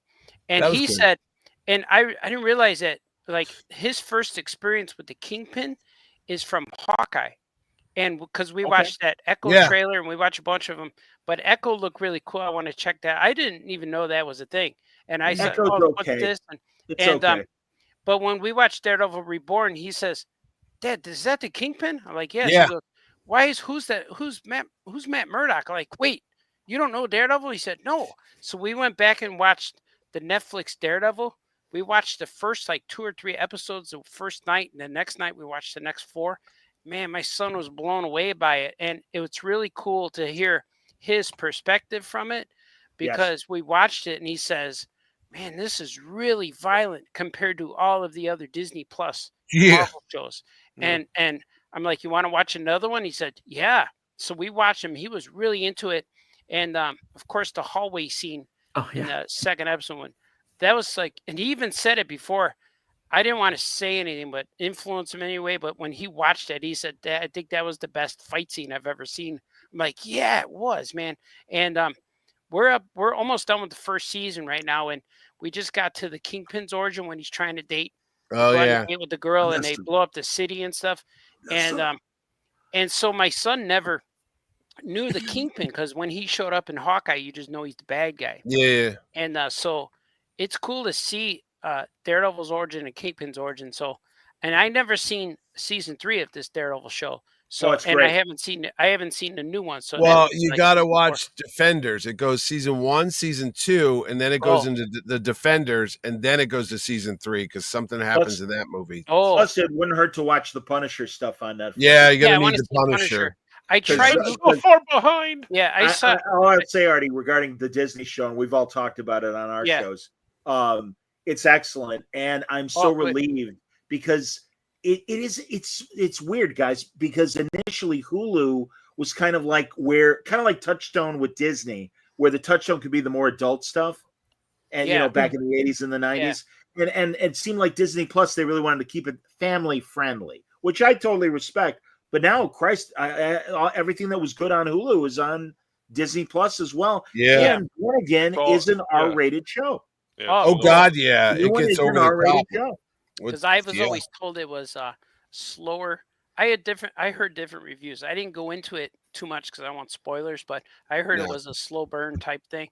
But if it's anything like the Netflix Daredevil, it's going to be good. It is. It's kind of like a remake of that. It's not slow. It's got parts. It's the next chapter. Don't forget to watch. Don't forget to watch She-Hulk right before that. Oh yeah, he's on She-Hulk. Honestly, and I mean, it kind of petered out at the end. No pun intended. Yeah, but he's what it was about. But also, but I really thought, especially the early episodes, I thought they were funny, and I liked her. They captured the burn or whatever her name was. Yeah, I was okay with it. I thought it was fun. I was just disappointed with She-Hulk, the way she because she was the same as Jennifer and as She-Hulk, and that was what.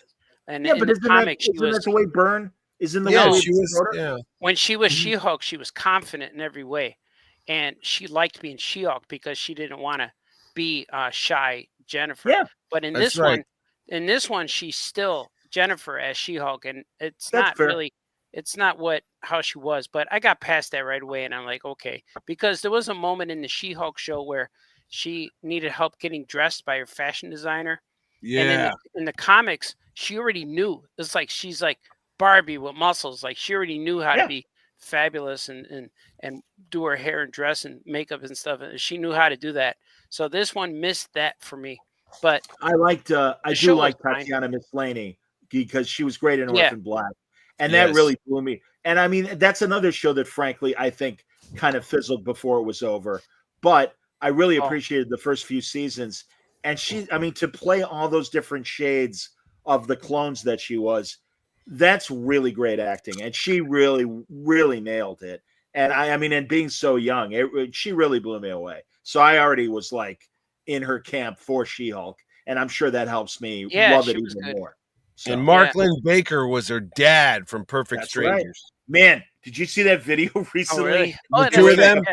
They were at a fan expo show. Yeah. Him and Balky were at a show together. Yeah. And he looks like a barbershop quartet grandpa at this point. I know he does. Marklin Baker's got crazy professor hair. I know. A big bushy mustache and glasses. And he literally looks like Gene Shalit at like 95 or whatever. Hey, that was Franco's favorite show. Perfect Strangers. I loved it. Watched it every TGIF.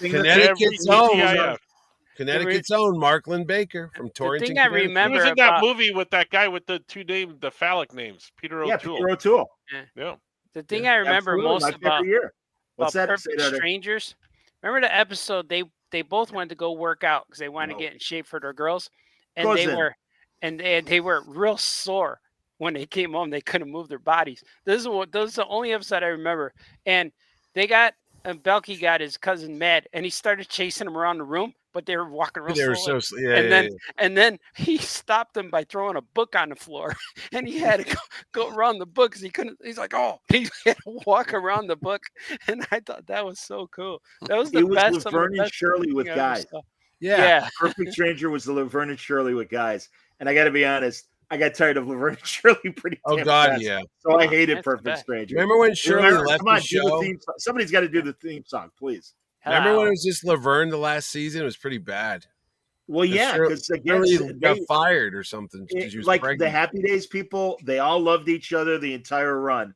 The Laverne and Shirley people, they all were miserable. All the young people were miserable. And the old man and the old lady are like, DeFazio. Kids don't know how good you have it right now. Trust us. We have been on the low end of celebrity. Both of them were big deals in the 40s and 50s. Yeah. Phil Foster. And what was the other? Not Barbara Bell. Betty Garrett.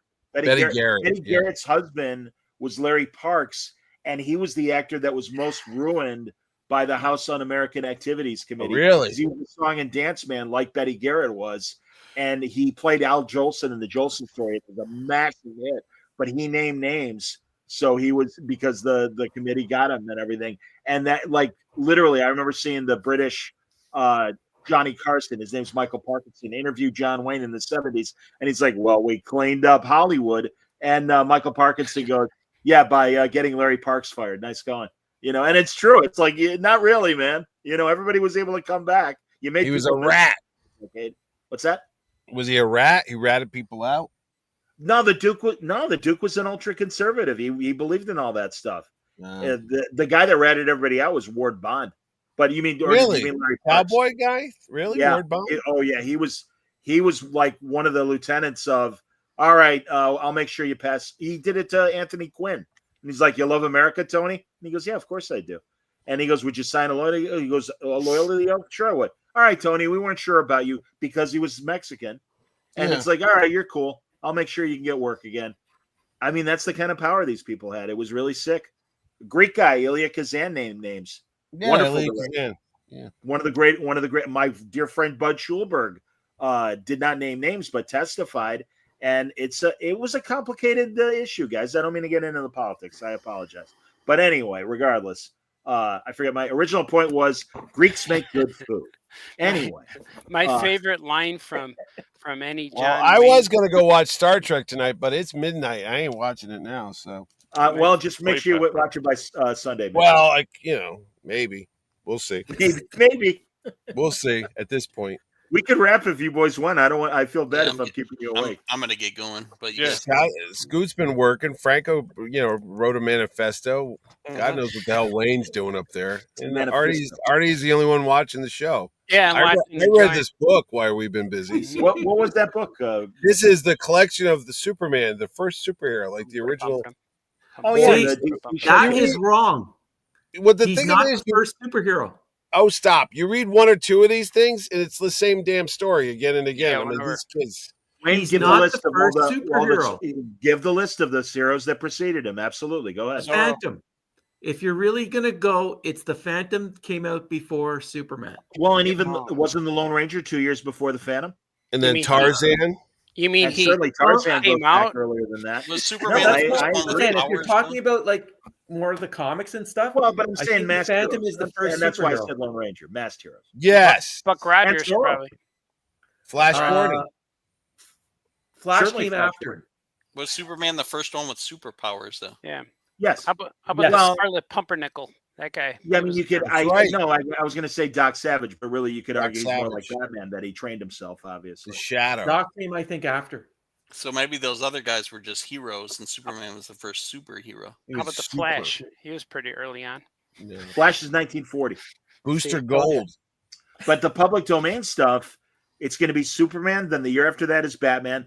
The Joker is the year after that. Yeah, Wonder Woman is the year after the Joker, and obviously Dick Grayson, Captain America, Robin is 1940 as well. Bob Kane created all those guys. Captain America's slightly. Bill Finger had nothing to do with those guys. According to Bob Kane, he didn't. When is the Green Llama coming back? That's already in the public domain. That's why. Yeah, you could use them now. I brought it. I actually when I had my recent interview with Alex Russ, part 2 tomorrow on Word Balloon. Nice. On the audio. We talked about his Project Superpowers that he did with Dynamite, and the Green Llama was among the public domain characters that you can do. Airboy is complicated, but certainly Black Terror. If anybody wants to tell me, the skull thing, the pirate. No, I am fascinated by those concepts from a fiction house, and I forget the name of him, Hillman. Maybe it was Hillman. And Daredevil, he was in there too. The red and blue Daredevil. Daredevil. Yes, Daredevil's absolutely. It's a different publisher, but absolutely he's in public domain. You know, just can't call the comic Daredevil. Yeah. Mm-hmm. But Savage Dragon used Daredevil. Yeah. Savage Dragon. And he's recently used Mickey Mouse. Who did? Savage Dragon.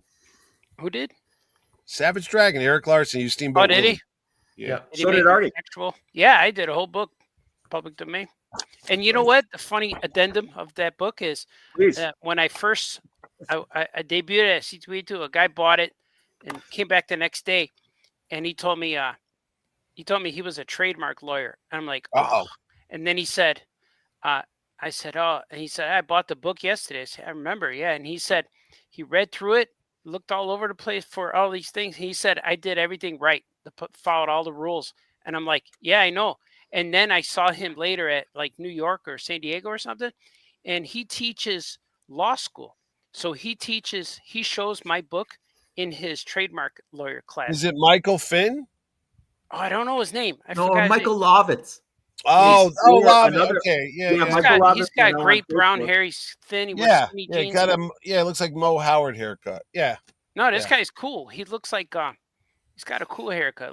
Is Artie, is it the guy? I never remember his name, but usually it's C2E2 at the where you guys stay at the Ramada or wherever the hell you stay. Yeah. Not the Ramada.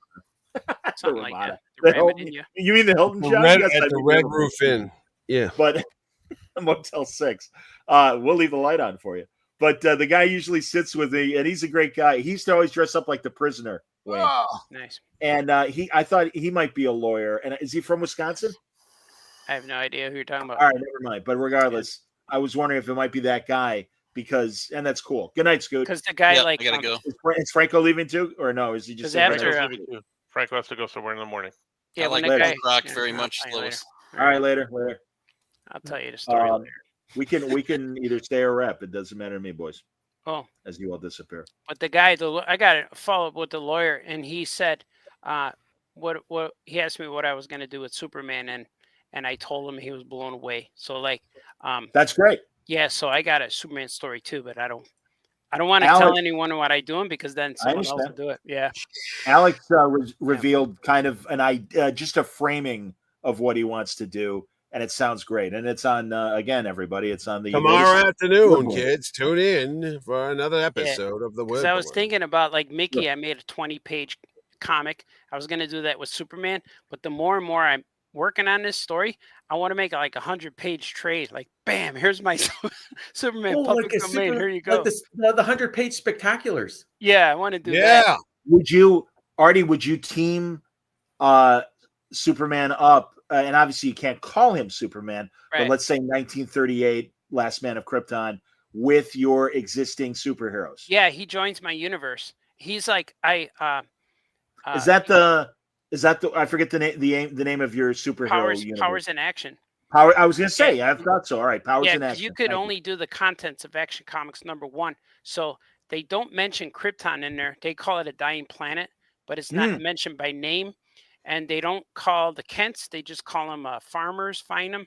So there's a lot of stuff they leave out, but the story's there, but the details are. Is he Clark Kent in Action #1? Yeah. Yes, he is. Here he is. And then Lois Lane is in there too. Action 1. But Perry White is James Taylor as his boss. George Taylor. Or George Taylor. Yeah, and he works for the Daily Star. Yeah, the Daily Star. So there's elements in there. So I incorporated a cool story to include that into my own universe. And you got to put that weird guy in the corner. That freaky guy. The screaming guy. Yeah. That guy, the screaming dude. Yeah. But I know that some of the public domain rules are, it has to look like it came from you. It has to be your version of Action Comics #1. Mickey has to be your version. And it can't be mistaken for Disney, or it can't be mistaken for DC Comics. So you have to do it in a unique way. But I'm going to go watch Star Trek. Bye. That original Shield S that Schuster did, that is very different from the standard Shield that we all know. Yeah, it's really unique. Yeah. Yes, I love it, actually. Right on. Bye, Mitch. Carrie. You guys bye, Mitch. Sorry. Yeah, so I can't wait. I've been writing a few pages a week. There we go. Later evening. Carrie Sanders. Yeah. We can wrap up, boys. It's cool. All right. Thank you, everybody, for watching and listening. And I hope you enjoyed Superman. We will likely reconvene post San Diego for Fantastic Four, First Family. And we'll again do a Trek watch on Sunday night. So for all of you scoring at home, thank you and have a good evening live from County Stadium here in beautiful Milwaukee, Wisconsin.